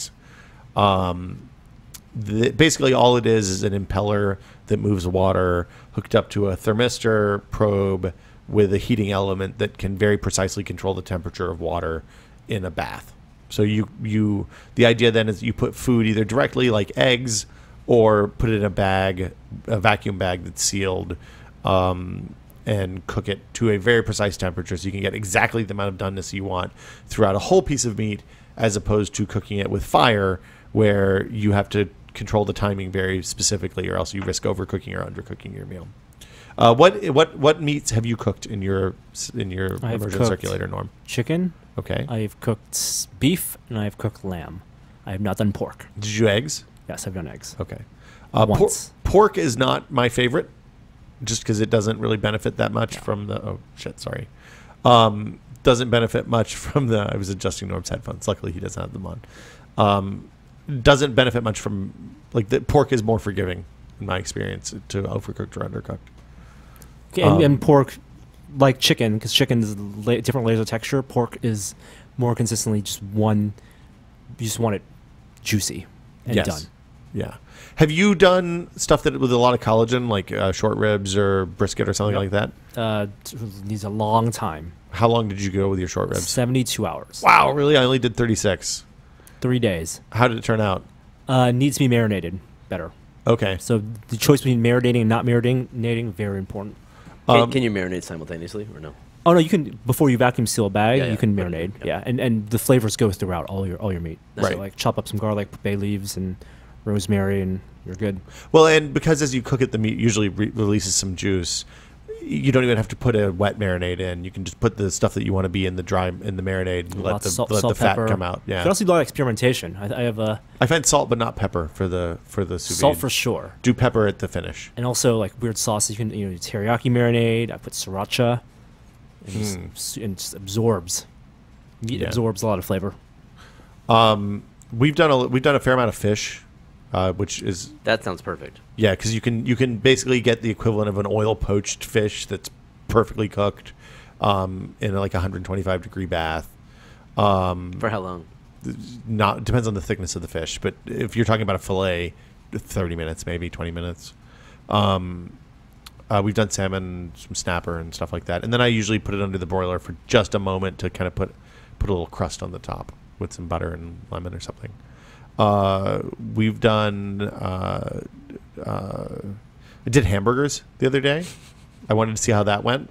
I'd never tried that before, so I messed up though because I patted out some really thin hamburgers, which is not the way to go. The right thing to do would have been to make really thick, like ridiculous restaurant hamburgers, sous vide those, and then finish them on the grill or in a pan or whatever. So thin cuts of meat do not benefit nearly as much as thick cuts of meat, unless there's a lot of connective tissue. So like a steak, like when you buy steak at the supermarket, sometimes they'll have thin cuts.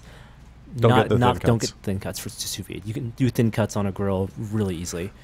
The nice thing about the thick cuts is you can literally take those 2-inch thick butcher's counter steaks and get them perfectly medium rare all the way through. That means you don't need a big surface. I mean, a big steak, and you can eat smaller a fillet or whatever. Fillets that are really thick. Half a strip. That's why lamb is so good. Have you done chops too? Or the really thick chops that you get at Costco. Okay. 2 inches thick. So good. You didn't do the French ones though. No. Okay.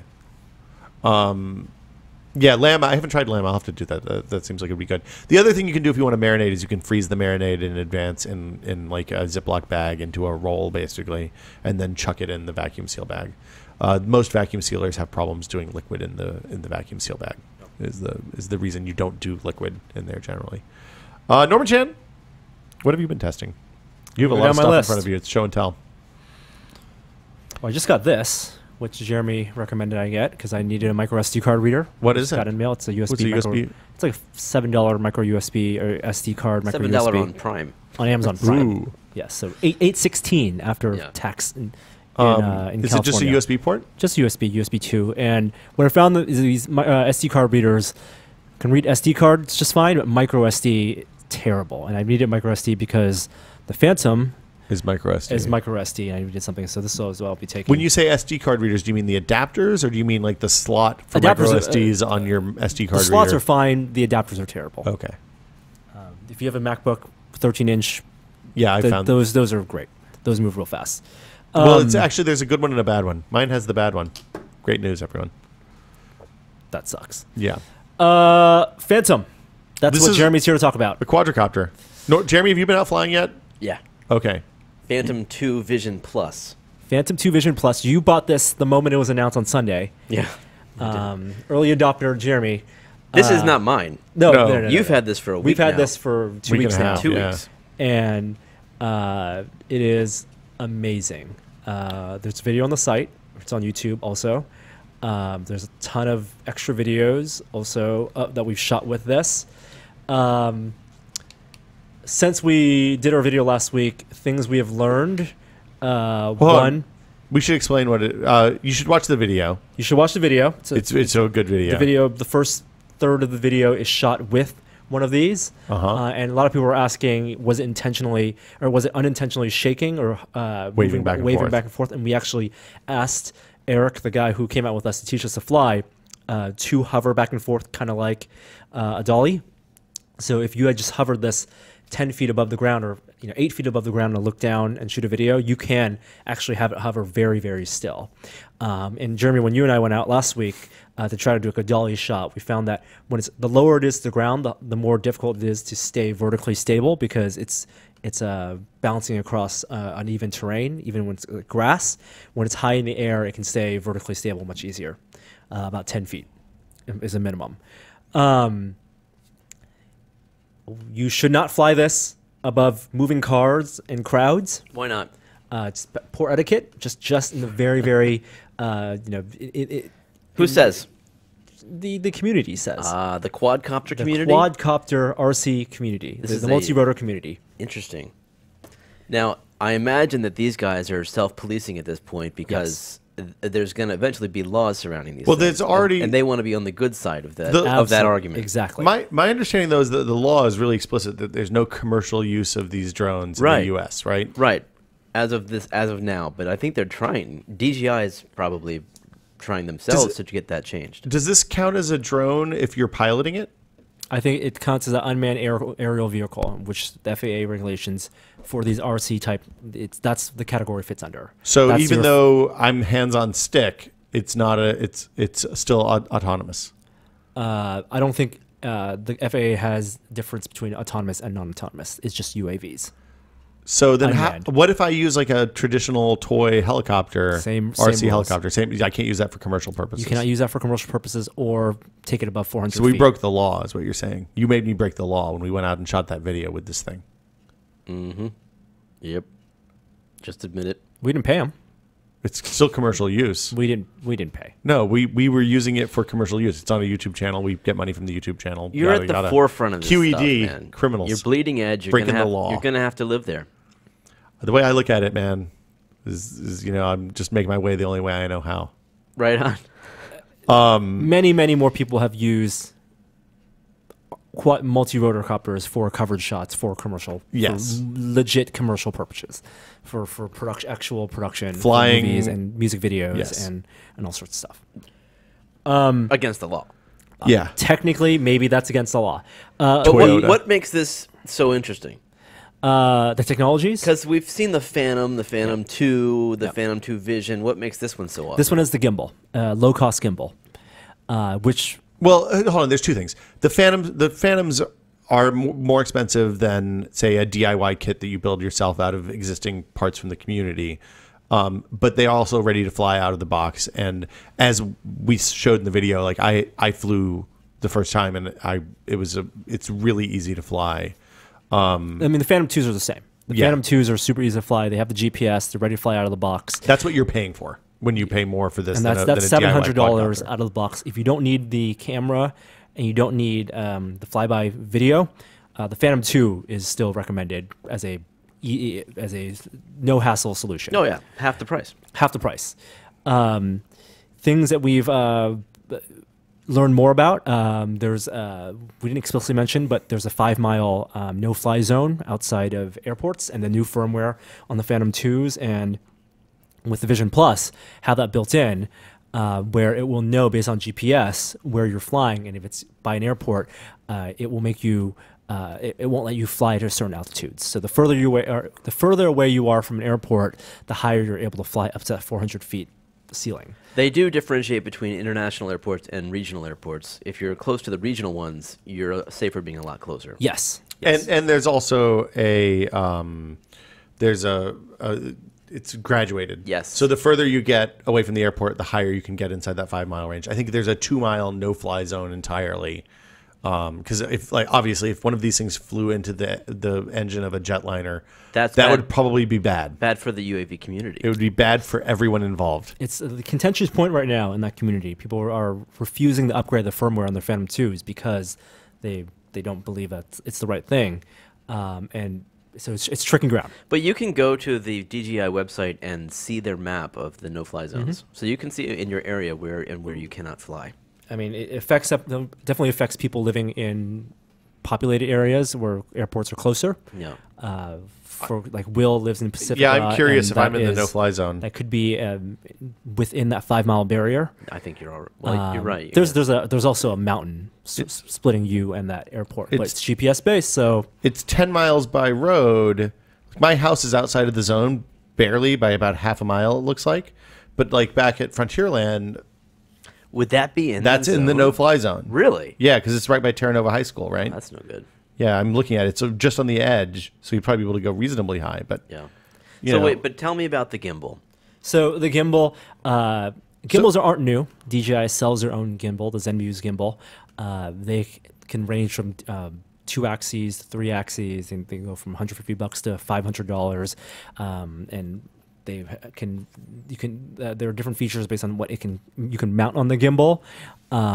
This one is integrated with a camera, so it's basically the same camera that was in the Vision, which is the image quality wise about the equivalent of a GoPro Hero 2, not the Hero 3 Black, and it stabilizes the video on the vertical axes and somewhat on the horizontal axes as well, as long as along with the rotation for when you're flying.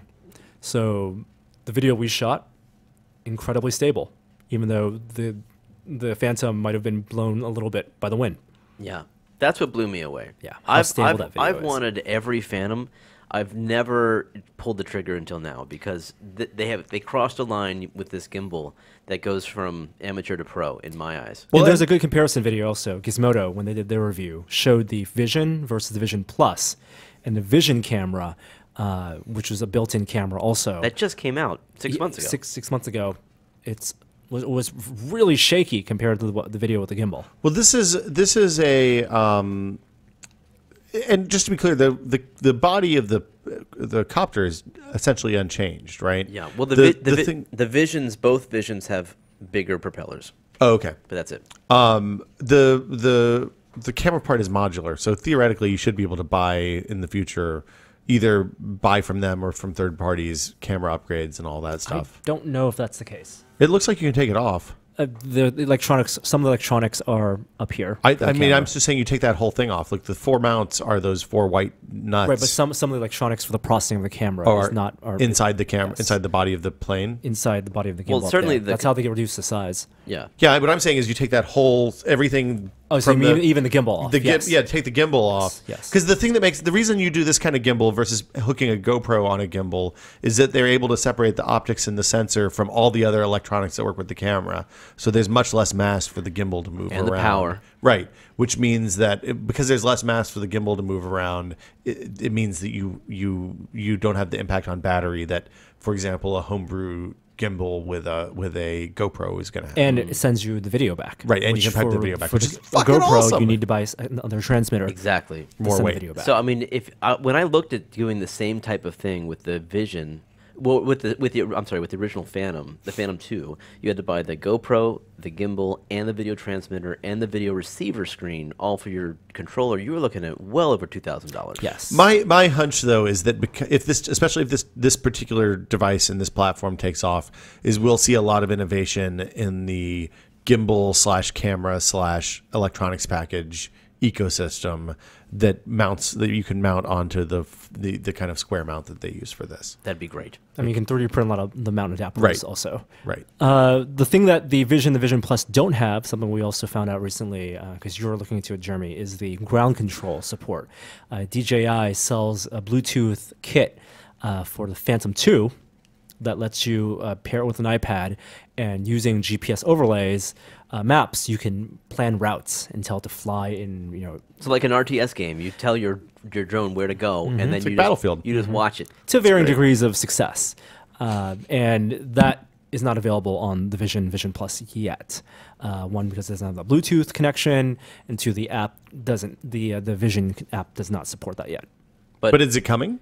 They have not said. Okay. But users suppose that they could do it out of the box. They could do that, yeah, because it has a GPS, you have the telemetry data, and But has a there's Wi-Fi already, connection. and has a Wi-Fi connection, which has a big range, and there's app support. So there's no reason why within that Vision app you can switch it instead of to a fly-by video mode.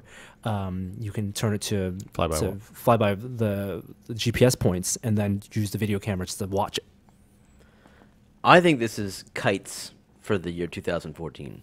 I kind of feel like I wasn't convinced until we went out flying. I was like, wow. I had assumed, like, my previous experience with RC stuff was you spend a lot of time building something, and then you go out and you fly it for 5 minutes and crash on landing, and then you have to go work on it and fix it for another 3 weeks, and then you fly again for 15 minutes. And by the time you get to a point that you're actually capable of landing, you're fucking sick of it and want to do something else. This is really, really easy. I remember watching the first video that surfaced on YouTube of the Vision 2, or the Phantom 2 Vision.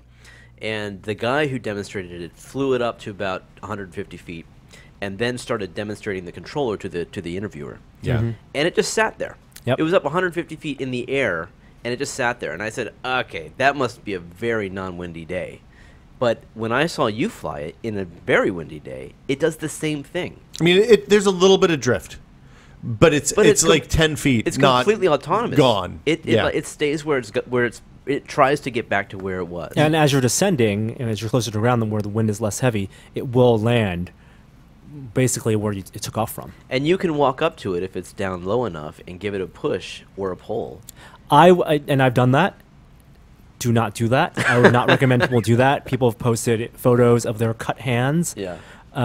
Because it bites.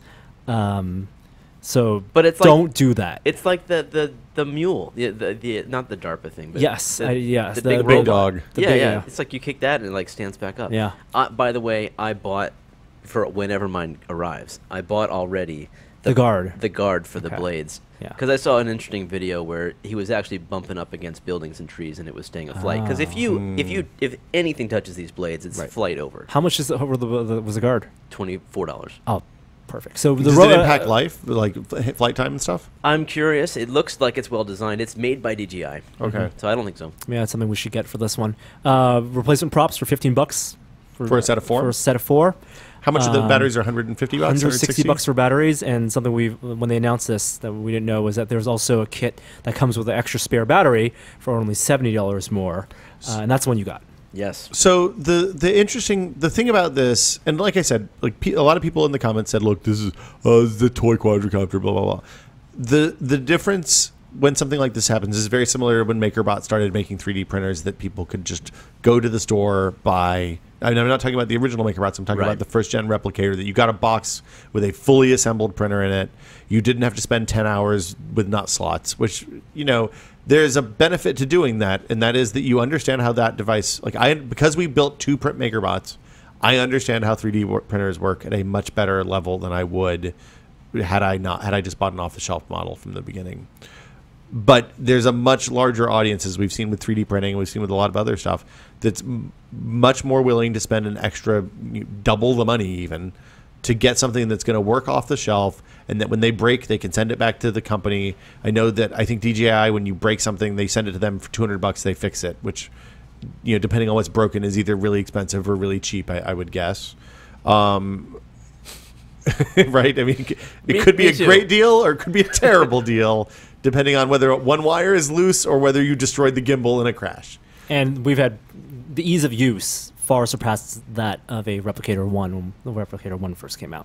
Yeah, it's a much simpler to use device than early, even current 3D printers. It combines these two things, RC and photography, that a lot of people are interested in. And if you're interested in both of those things, this is going to be really hard to resist. Yeah, it's a dream. Yeah, and it's cheaper than a DSLR body. You can't say it's top of the line because there are multi-rotors that are much cooler. You can get an 8-rotor that holds a Canon 5D Mark III. The wings, the arms fold down, and the struts fold up for balance, and have much better gimbals. And there are smaller ones that are much more maneuverable. They can fly by FPV and do incredible stunts. Can this do stunts? This cannot do stunts. I saw something in the firmware in the screen you guys were looking at, and it said like auto stunt mode, and it was like switched off or something. Huh. But so there's an app that you can plug this into on your desktop, laptop. and that lets you reconfigure it for Phantom 2 style advanced flying. Oh, interesting. Yeah. So a little bit of tinkering. So is this the station wagon of the Phantom 2? Like functional, not necessarily sporty. I think it's still sporty. What are you talking about? Well, I mean, stunts and all that stuff. We want to get crazy. Yeah. It's a Tesla Model S. I don't know, man. The one thing I would say is that I wish the camera was a little bit better. Or I rephrase. I wish that they used a better bit rate for the video. The video on the camera seems to be sub GoPro bit rate. It is half the bit rate of GoPro. 15 megabit, you said? Yeah. 12 to 15. And like it doesn't. When it shows, it really shows. It's less important for the camera, for the still camera, but I wouldn't have minded seeing just in general a better bit rate. 60 FPS was so much nicer. For me, I didn't mind the clarity so much as the contrast in the darker nighttime. Yeah. Nighttime's almost unusable. I would call it unusable. You get some lights, but it's if you want stylish shots, the nighttime might work, but yeah. Heavy noise. Yep. What else, we'll be doing more of this. HTC One. I think the last time. Let's see. The last time we saw this, you were wrapped with it as we were sitting here trying to record a podcast. It up. As he unwrapped it. As I unwrapped it, Jeremy, you were very enamored by this ability. If people listening to the podcast should watch the podcast. Paint a word picture, Norm. Where I'm nuts about this. The HTC One, you can get a case that comes with it. It doesn't come with it, but HTC also makes. And while I typically do not like using cases with my phones, I put the case on just to try it, and now I haven't taken it off. One, because HTC One's already heavier and thicker than what I'm used to with the Nexus 7 or Nexus 5, but the flap for this case has perforated holes that allow it to show this really cool, almost pixelated art. Yeah, like circular pixels. So I can double tap the front of the case, and it'll show me the time and the weather. And when phone calls are received on this phone, it will actually give me the name, and I can actually answer the phone call. You can and actually do some light interfacing with the phone through the flap. It's essentially, it turns it into a low-res screen. Yes. Like how many, you could count the dots. There's probably like 50 by 100 or 200 down. It's pretty awesome. And then it actually is usable. It's usable. You can actually swipe up and swipe down to answer phone calls. And it shows names and it shows you names. In pixel art. Yep, in pixel art. That's awesome. And I would encourage, it's as if the phone was made for Jeremy Williams. It totally is. I've never wanted an Android until this moment. Wow. It's something you only get with the HTC Sense version of this phone. So if you buy the Google Play version, I don't think that works with that. That makes sense. But it's a nice little perk, and there are like that and like other little flourishes on this phone so far. For example, the back, there are actually 2 cameras, not 1 camera. Why do you need 2 cameras on your phone? So when it takes 2 pictures. It doesn't work when you use a flash, but it gives it a little bit parallax information. So when you add filters like deblurring the background, or using a filter, it can apply the filter just to the background as opposed to the foreground, and also will do some very light photogrammetry where you can see like a 3D image of your photo. So that sounds very crazy. very light 3D image. Really? I'll show you an example. Yeah, I'd like to see that. For example, here, and I took a photo of Will when we did this last podcast, and because I've yeah, it says 3D. turned on this. It says 3D on it. There it goes. I remember that Hold photo. on. Hold on. Paint a word picture, Norm. I'm clicking the image. Okay. So I can tilt the phone. Oh my god! And it will show. It will render the scene as if it was a 3D environment. Have you seen this? No. It's like he had a Kinect hooked up to it, and Yes. But it's only it got the depth. Very very light depth mapping because yeah. of 2 cameras. No, you can maybe rotate. I want to say like 10 degrees. Yeah. I want It's to a very see. novel Oh, effect. that's really cool. You got. It's it's a gimmick. Yeah, totally. And you're only going to use it on the phone. And the thing I've come to realize is while the camera on this phone is not the best camera, and if I viewed it on a desktop, I would not be impressed. That's Phones terrifying. are made. It's not good. Smartphone cameras are made to be viewed on smartphones. Like I'm not going to print this photo out ever, and all the filters and stuff. I'm okay with them now because you're only viewing them on the smartphone. Wow, this is almost exactly the same as this week in terms of all the shit on the desk. That's really weird. I don't think. Yeah, I mean falls into the kind of gimmick that you don't need. The cover thing, on the other hand, is super cool. I'm into the cover and useful. Does the hinge cover fold flat though? So it flaps out too much. If I want to use the phone, I actually have to fold it all the way back. But does it fold flat when you hold? Oh no, it makes a triangle. Ew, that's not good. That sucks. It's a really fat phone too. It is a relatively thick phone. How did they make it work through the case? It's just capacitive. It's just the Just rubber. yeah, close enough, or I don't think it's proximity, but it's the material. I bet the bottom is conductive, and it's just tuned. interesting. What else have you been testing, Norm? You got 2 cameras in front of you. You got a mouse. Adobe released Lightroom Mobile. Ooh, I downloaded that the other day. If you use Lightroom to organize your photos, you can now do some Lightroom editing on your iPad. So when you say Lightroom editing, what do you mean? Like exposure adjustments and cropping and stuff like that? You can do cropping. You can do exposure, highlights, shadows, white, blacks, vibrance, clarity, and I believe that's it. So how does it work by using that kind of JV copy that It uses that the makes? smart previews. Okay. It's not all your photos. It's only the photos that you send to sync. And you need Lightroom 5.4 and a Creative Cloud subscription for this to work. So it won't use Dropbox or something like Will that? not use Dropbox. That's kind of a bummer. It's free, though. It is free app, but it will only work if you have Creative Cloud subscription. Yeah. 2 cameras on this desk. One is a Fuji X100S. It's a rangefinder style camera. Came out last year. What does rangefinder style camera mean? Rangefinder, old cameras where that did not have optical or had optical viewfinders but weren't DSLRs, so you did not see what the camera sensor sees. You had to use an off-aligned optical viewfinder to look at your scene and evaluate the distance for focus. That's really all rangefinder means? Yes. Oh, I didn't know that. And there are attachments that you actually adjust the range for focus. This is a Leica lookalike from Fujifilm, APS sensor and a fixed lens, 35mm equivalent f2, very nice image quality, and pretty expensive though, $1,300. We're not going to do a video with this, but there's something on the site about it. Yeah. This is the current one I'm testing. It's the Olympus OMD EM1, and this is the Micro Four Thirds camera that Lloyd used to replace his Nikon. And so I got 2 lenses for this. I got a prime and a nice zoom, and I'll be using this for the next 3 weeks to see what the hubbub is about.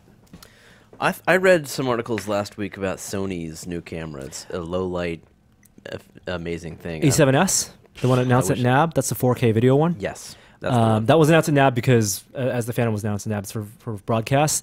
It's a version of their A7 camera, which I reviewed. Doesn't it look like an SLR, though? It's not an SLR. Oh, it's a full-frame mirrorless. Oh, that's what I mean then. I mean, it looks like not. I want to. What do you call that form factor? Not point and shoot. Well, up from point and shoot, there's compact mirrorless, and there's DSLR. DSLR has the flip up. Yeah, I understand the mirror. technical So difference, I think this is a compact mirrorless. Yeah. But a full frame mirrorless, and the new processor that allows it to record 4K video. The A7 had a lot of good video capabilities, but there's still limited lens selection unless you use an adapter. Well, if you're doing for film, then an adapter is less of an issue because you're probably going to do it manually anyway, right? Yes, but there's some pretty bad aperture and stuff. There's some pretty bad vignetting for that stuff. What else? And then new mouse from Logitech announced Tuesday. Using that Is this week. this a G series? It's the G series. Wow. It looks nothing like the G500S. It looks like a SteelSeries mouse. It looks very aggressive, and this has an aggressive name. It's the Logitech Proteus Core, the G502 Proteus Core. Laser sensor. You know, it's not technically what you would call laser sensor. They're all optical sensors. Even when you say it's a laser sensor, it's optical sensor. So it's more of the optical sensor. 12,000 DPI. Jesus. And also, the big innovation for this one is that it will calibrate to work on any surface. So if you use a soft mat, not glass, if you work on a soft mat or a hard surface, you can have presets or calibrate it so it will optimize its tracking. Can you make the mouse for that wheel surface. clicky? Yes. There's a button behind it. Okay. What's the extra thumb button for? The third thumb button? Programmable. Oh, really? It just has a crosshair on it. You can program it. It's not numbered. No. There's way too many buttons on this mouse. There's 6 buttons that I can see right. 7 I don't buttons think I it's can see too right many now. buttons. One's for adjusting DPI on the spot that you can barely That's reach. good. Or 2 are for that. These guys right Yes. here.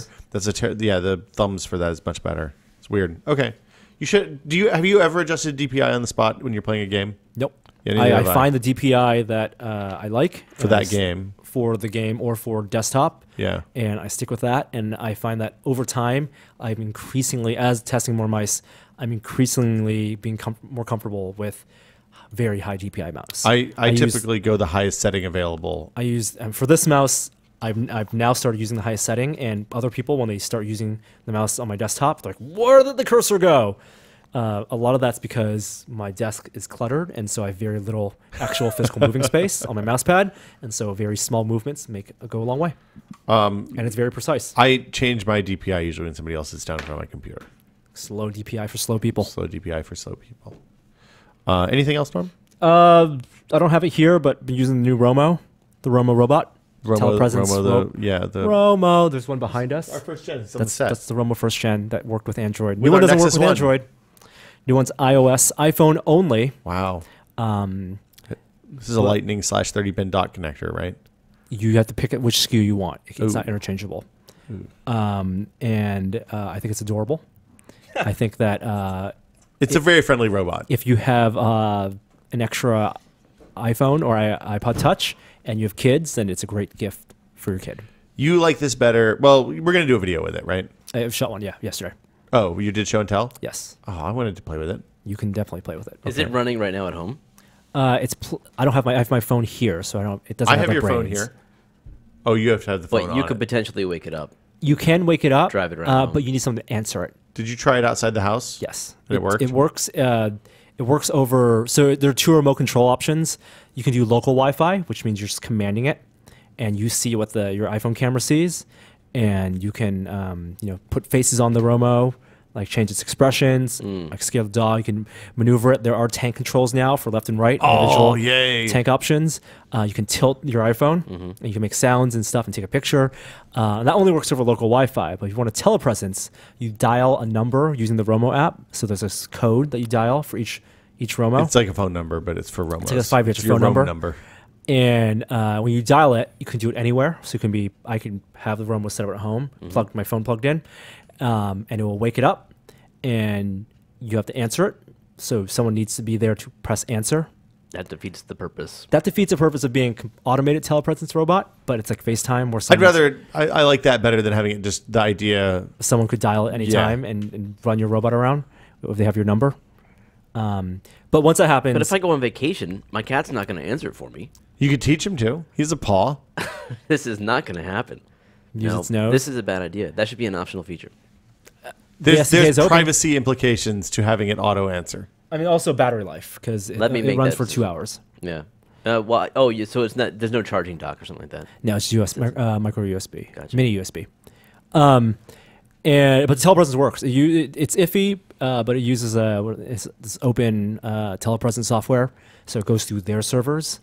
But you can see what the Romo sees, and then you put your face on the robot. So, if Dad's traveling and you put the iPhone instead of doing FaceTime, you use this, then Dad can be a robot, a face on wheels, running around the house, scaring the kid, I'm into it. interacting with the kid. The dog is not going to stand for that. It has some other smart features where you can it can recognize colors. So if you have like a red ball, you can put it in front of it and roll it around, and it'll try to follow it. You can draw lines on the ground, like using tape, masking tape, and it will try to follow that line. So you can make a maze. So Is I it think it's- programmable? Like the Sphero stuff, you could do program macros and stuff for it. You can if you program wanted. macros. So Okay. you can set like when it sees a face, it will make the sound, make a noise, shake, and turn off its lights. Is it like a learning? Like, can you get a teaching tool for programming? Like, 'cause You- they I can don't think program kids- algorithms with the Sphero thing. Kids are not going to learn programming. They will learn cause and You effect. learn programming concepts. You learn cause and effect. What kind of does it have? Like bumper sensors and stuff like that, so when it crashes into stuff, it can tell. Nope. Has a shaking. It uses the phone for all its sensors. So Okay, so- accelerometer and gyro. It will not detect the edge of a table, and it'll just run off the edge. That seems bad. Of course, it's pretty sturdy. The phone, not so much. Yeah. Oops. And then I got Xbox One. Hold Will on. went to build Yes, thank you. I got an Xbox One and got a for free you. Xbox One. And since Will already had Hold an on. Xbox One, Also, I want to tell the story about the free build Xbox One. Mm-hmm. I had to go to build. you had to go to build. I had to go to build. Boo! You had to go to go attend the Microsoft Developer Conference. I'm going to go ahead and tell you that second day keynote was a long season in hell. First one was okay. Second one was pretty death march of fun. I would have gone. Build has gotten weird. Build has gotten it's much less of a show and much more of a developer like where Microsoft, where Google and Apple's developer conferences are now kind of an opportunity to showcase what they're working on the software front now. At least on the opening day. Yeah, on the opening day. The build is a developer conference. It's like I approve. I think it's good. I joke. It's not. Is that because it is- I don't know if that means that Microsoft has, if that means that build is intentionally more developer centric, or that They don't have an Google. option? I think they don't have an option. I don't think that Facebook and Google and Dropbox are making their conferences less developer centric. I think they have more to show, and Microsoft does not have much to show. Right now. Yeah, Microsoft showed a lot of future stuff that they traditionally wouldn't have at build. We didn't even talk about build. They showed Windows 9. They showed Windows 8.1 changes that bring UI that basically roll back a lot of the changes that happened with Windows 8. I can't believe I forgot to put that on the news, but it happened after we did the podcast last week. Anyway, it was a developer conference. Windows 8.1. What's big and new? Well, they're making an addition to 8.1 that came out 2 days ago now, or Monday of this week, that changes the way. I'm going to mess this up because they showed two different things. One is for the distant future, and one is for current. The distant future one adds the start menu back and makes Windows 8 integrates Windows 8 Metro apps, modern apps, with the desktop, so you can run Metro apps in a window. You can resize them. You can make them bigger or smaller, et cetera, et So cetera. as opposed to the desktop being compartmentalized inside Being the a subset paradigm of the start yeah. interface, it can be worked the other way around. It seems like they're rolling back from that hey, modern apps are the future of Windows and the desktop is going to be this legacy thing we're going to keep around, back to we're going to make the desktop and modern apps work together because that's what you guys asked for all this time, which is what they should have done in the first place. The Free license of Windows for right, devices for 9 inches and smaller. inexpensive small devices. Also, the modern apps, you'll be able to buy Windows desktop apps in the Windows App Store, just like you can buy Mac apps in the Mac app. You You buy apps that run on the desktop. Right now, the only apps that you can buy, download, and install automatically on the Windows Store are Metro apps. You can buy like a copy of Adobe CS6 or CC, whatever, but you still have to download an executable and run it like you would with a traditional executable, executable, that's not whatever. this.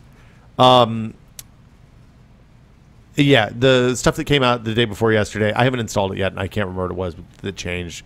It seems minor because it seems like the interesting things are the return of the start menu and modern apps on the desktop. All right. Anyway, the guy who was handing out free Xboxes had a lot of things to say about my name being Will Smith. He was very into it. Super duper. I got it was like the greatest hits of Will Smith jokes that I get when I check into hotel rooms. And I was just like, yeah, that was I haven't heard that one 500 times before. Thanks, pal. Thanks, yeah. Will. Yeah, you're welcome. And now I got an Xbox, which I've plugged in, turned on, set up. Did you change your account? Do you have a full size picture yet, so that I don't have to look at your little tiny picture? No, I didn't even log in. I used one of my housemates because I don't pay for gold.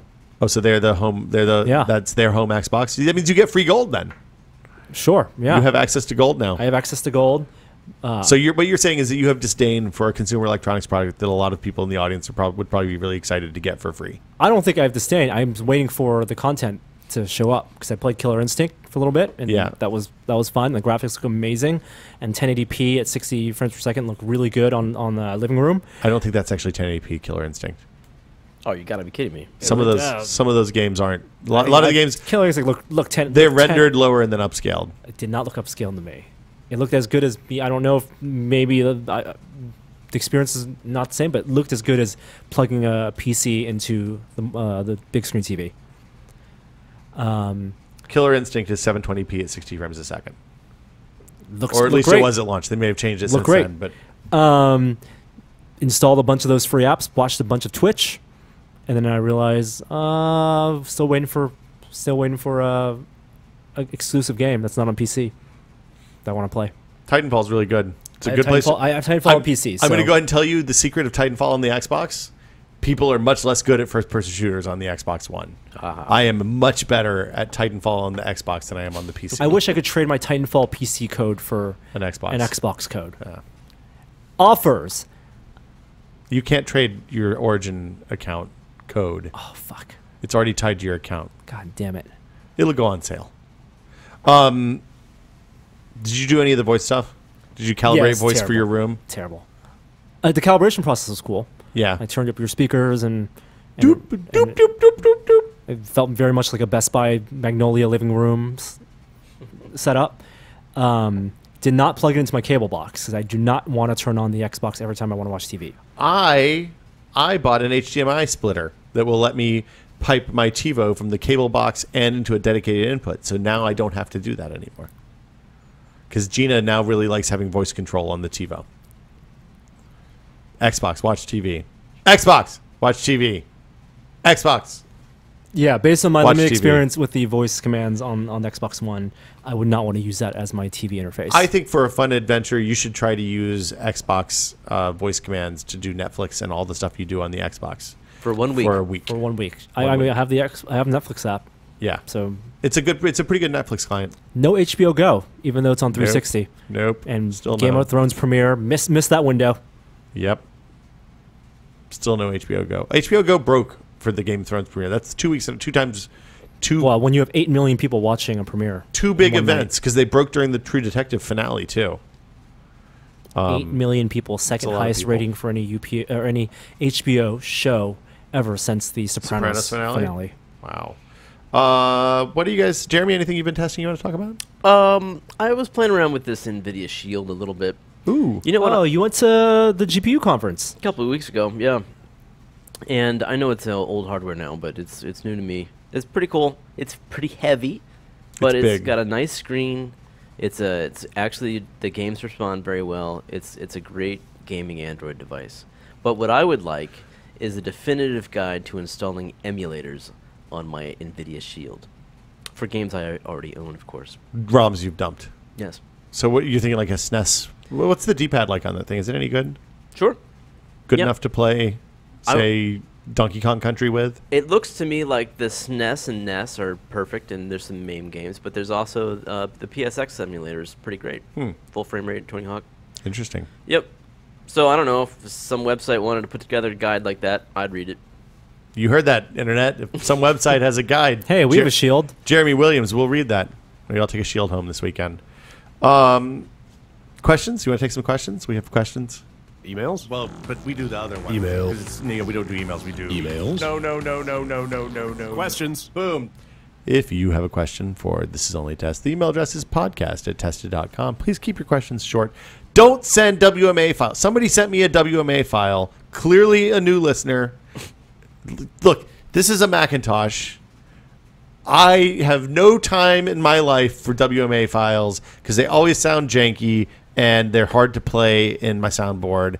So don't send WMA. Like, that's the only. Like, I've even played stuff that it sounds terrible, like you're being drugged behind a train, or like a herd of cattle were stampeding over you, or you were being dive bombed by thousands of squawking birds. Please think of the children. Don't send WMA files. Wow. Here's our first question. Hey guys, this is Dave Tavers from Culver City, California. I'm wondering, when you shoot your videos, I imagine you use GoPros as well. I think I've seen you use one of them when you're doing We do. Glass breaking.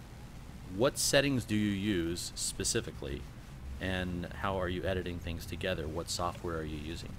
Thanks. That was a great question, very concise, and the audio quality was lovely. We use GoPros. We use Hero 2's Heroes. I think we have one Hero 3 Black Edition, right, Norm? We do. We usually use the highest non-ProRes setting just for space concerns, and then we change the resolution and field of view based on which aspect ratio, which field of vision we want on the sensor. Because at least on the Hero 2s, which is what I'm more familiar with, the resolution options dictate. The resolution dictates the FOV that you can get access to. So if you want the crazy wide GoPro look, you have to use one specific resolution. I think you have to do 1080p. If you want to do cropped in a little bit more, you have to do 720p. So that's what we use.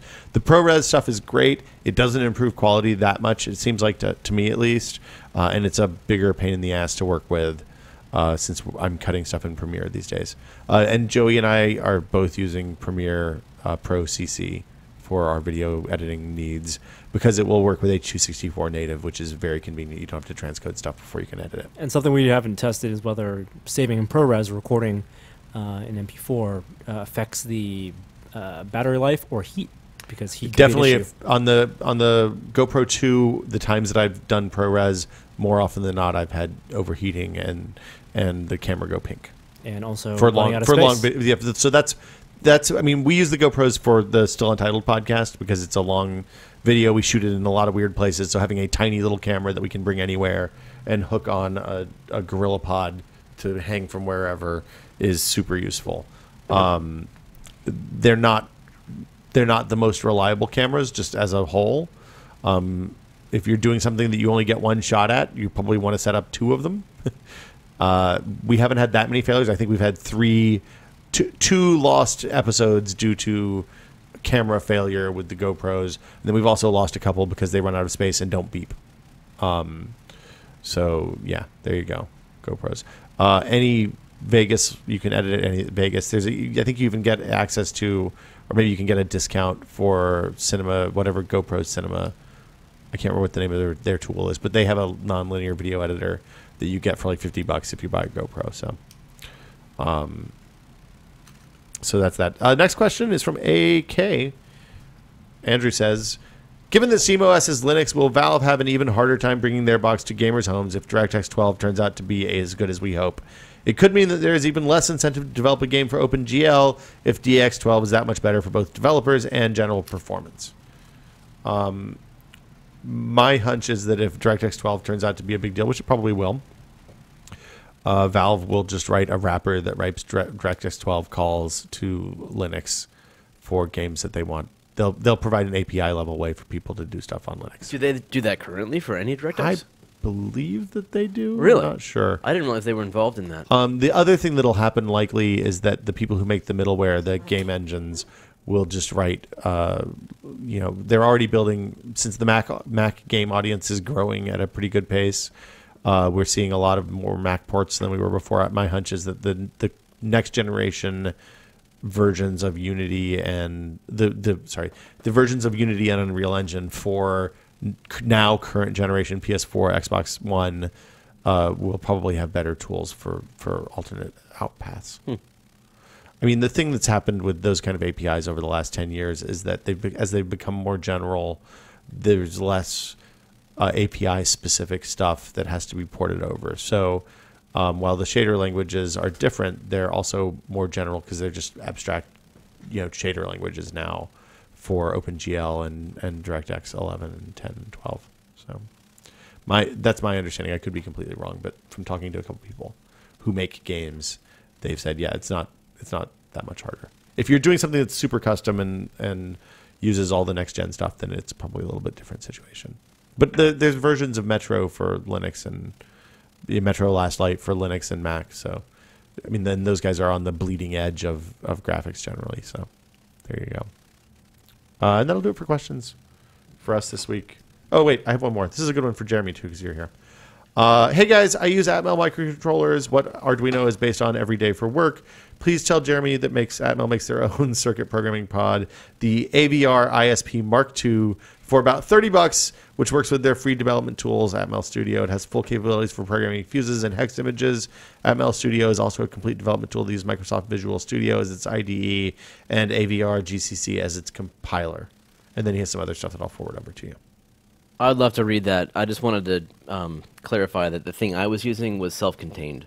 Oh, it's like you don't have to have a PC hooked up to it. No, you load the software onto it, and then as long as it's powered by USB power, you hit a button on it, and it transfers your code. So that the benefit there is that it's fast, and you can do lots of things very rapidly. I can bring it on site in my pocket. Flexibility. Yeah. So I'm going to the circuit board fab plant next week, and I'll be just bringing one of these in my pocket. Oh, you're making the circuit boards in America now? Yes. I thought you were going to do it in China. All American. Nice. Yep. Yeah, I mentioned that last time. Breaking news. Breaking news. Amazon just bought Comixology. That makes perfect sense to me. Yes. Comixology provides digital comics for iPad and Android apps, right? And they also make the comics app for Marvel and DC. Right. So and a bunch of other smaller publishers too, leading, right? App distributor for comics, for mobile comics, and Amazon just bought them. Does that mean that? Wow. Does that mean that all of the comics I bought in Comixology will show up on my Kindle app now? Because that would be great. Except for the Kindle app's kind of shitty for reading comics, to be perfectly honest. Maybe they'll start sharing software. Yeah, it would be. I would love to see the Kindle reader for comics pull some of the stuff from Comixology that makes it a little more readable. Tells me a lot about the next Kindle Fire. You think more comics friendly? Yep. Makes sense. I mean, digital comics. Do you buy digital comics, Norm? Yes, I have bought digital comics. Do you feel that is a good experience and is a fair price, or do you feel? No, totally totally fair price, especially when buying trades. Very convenient, and I read those comics more often. Can't take them to the bathroom, but definitely read them more often. Why can't you take them to the bathroom? Because I don't take iPads to the bathroom. Why not? I think it's gross. Why? It's a tool. Do you bring your phone to the bathroom? No. Are you serious? Paper materials. This is the only. Throw away. This is the only place in the why, world why that why do you have Entertainment Weekly? Why do you get subscription to Entertainment Weekly? I changed it to digital. I don't get paper magazines except for Cook's Illustrated anymore. Sometimes I'll grant you, I feel like I have a problem. That I always have to have my phone or my iPad in the Norm, That's gross. Do you want to borrow my iPad? No. I'm going to get stickers made to put them on all your phones and iPads. Say, has been in bathroom. Of course. Shit particles may lay within. I didn't know this side existed. Wow, we're learning a lot of good stuff about Norm. No, this is not new. I know a lot of people do it. Everybody does it. Get a tablet dedicated to the bathroom. I know everyone does it. I still think it's gross. Wow, it's of all the places for you to draw the line in the sand, the bathroom tablet use is where I wouldn't have expected it. Why don't you take your last generation tablet? It's not like I wipe and then grab the iPad again. Doesn't matter what your intent is. I put it down. Doesn't matter what your intent is. Do my business, is. wash my hands, and then pick it back up again. So gross. Your bathroom is gross. It's that. I mean, no, my bathroom. You live in a house full of dudes. It is a duty bathroom. My bathroom is a clean place of refuge in an otherwise chaotic world. Gross. I'm gonna wash my hands immediately after this, because I've been in proximity of your phones and tablets, your shit particle infested phones. When we got ready to do this podcast, I went to go to the restroom, and I thought about waiting in there for a couple of minutes and coming out and getting some Tim Tam chocolate on my hands, just not mentioning it. No, like, okay, if you have to use a bathroom in a public place, yeah, my phone's in my pocket, but it stays in my pocket. Well, no, that's a public place bathroom with the phone turns what would otherwise be a biological necessity into a moment of refuge, a peaceful moment to contemplate and think about things on the internet. It is a problem in offices that don't have enough bathrooms. When people sit down, they tend to stay there longer than they need to because they're in the middle of a game. Yeah, that's even more gross. Don't stay. Oh, what? A game? Yeah, Not even like reading it. Just think, if you're a little backed up, you can get through a whole game of FTL on a setting. Wow, that's gross. 3DS, Don't stay Vita, on your toilet for longer than you need to. These are all perfectly good bathroom activities. I'm going to go ahead and tell you, Norm, when you have a toddler, there are no boundaries on the bathroom either. Because, There's no question in my mind, Norm is not doing diaper duty if he has a toddler. This has been made clear. I'll do diaper duty. Oh, yeah? Yeah, you have to do diaper duty. If I had a child, I would do diaper duty. But you won't use your phone when you're making your own diaper. You're handling feces left and right. You get desensitized, I would wash too. my hands. Well, of course you wash your hands. You understand I wash my hands after I use the bathroom. Yeah. Yes, but as the shit is going, I'm not reaching down and grabbing it to inspect its consistency. Once that process begins, the iPhone stops. Yeah. Where does iPhone It's not go? like I have the phone in my left hand while I'm wiping with the right. Next to me. Next to you, do you have like a On special the like counter? There's a vanity. Do you have like a Sometimes it cleansing falls like into a? the sink. That's gross. What's wrong with the sink? Gross everywhere. My sink gets washed once a week. It's a clean sink. You know the place you find the most shit particles in your bathroom? The doorknob. Your toothbrush. That's not true.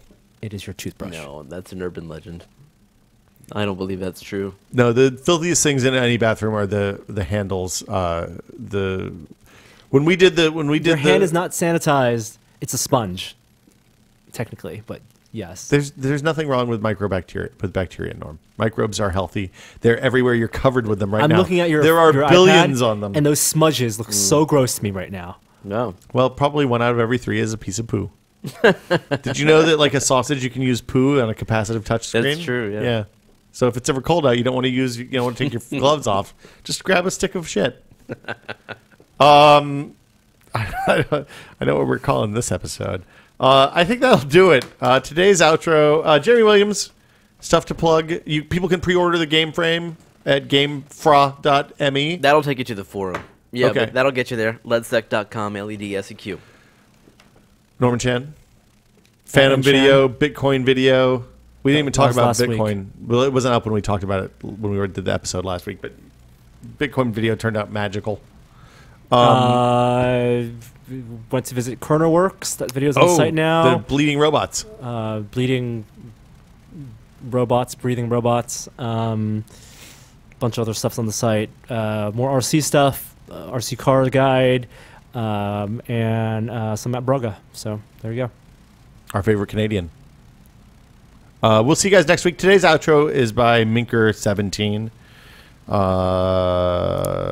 going to let it speak for itself. Hi there, I didn't see you. Test it.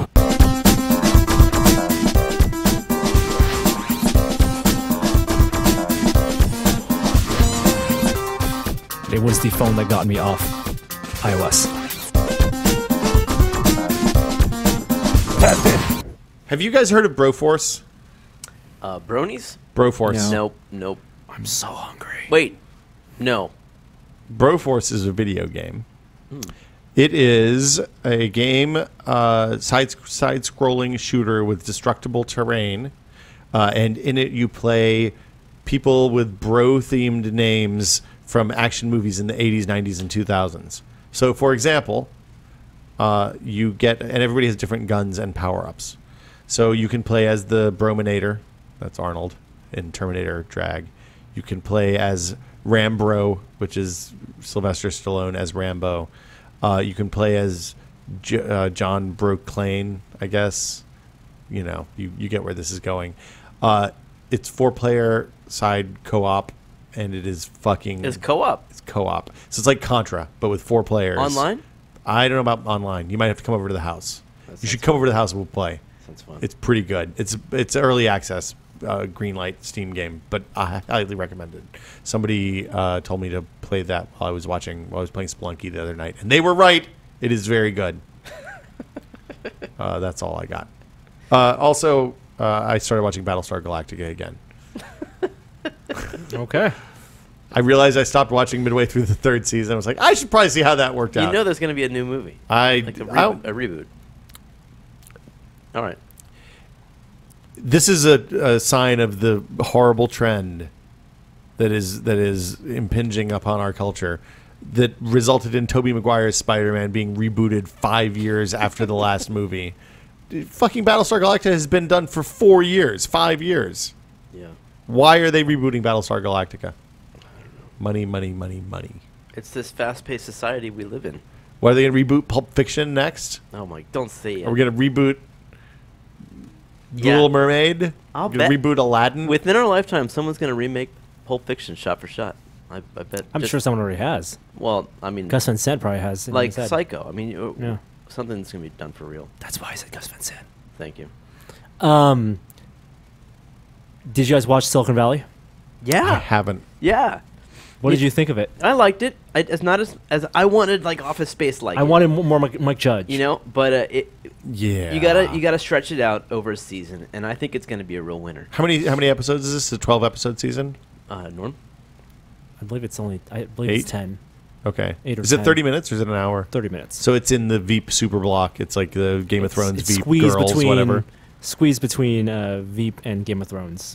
It's got a good Boosts its ratings. The script works. I mean, it's got a lot of really funny jokes. We were talking about this with Gary 3 years ago, back when we were recording the old podcast.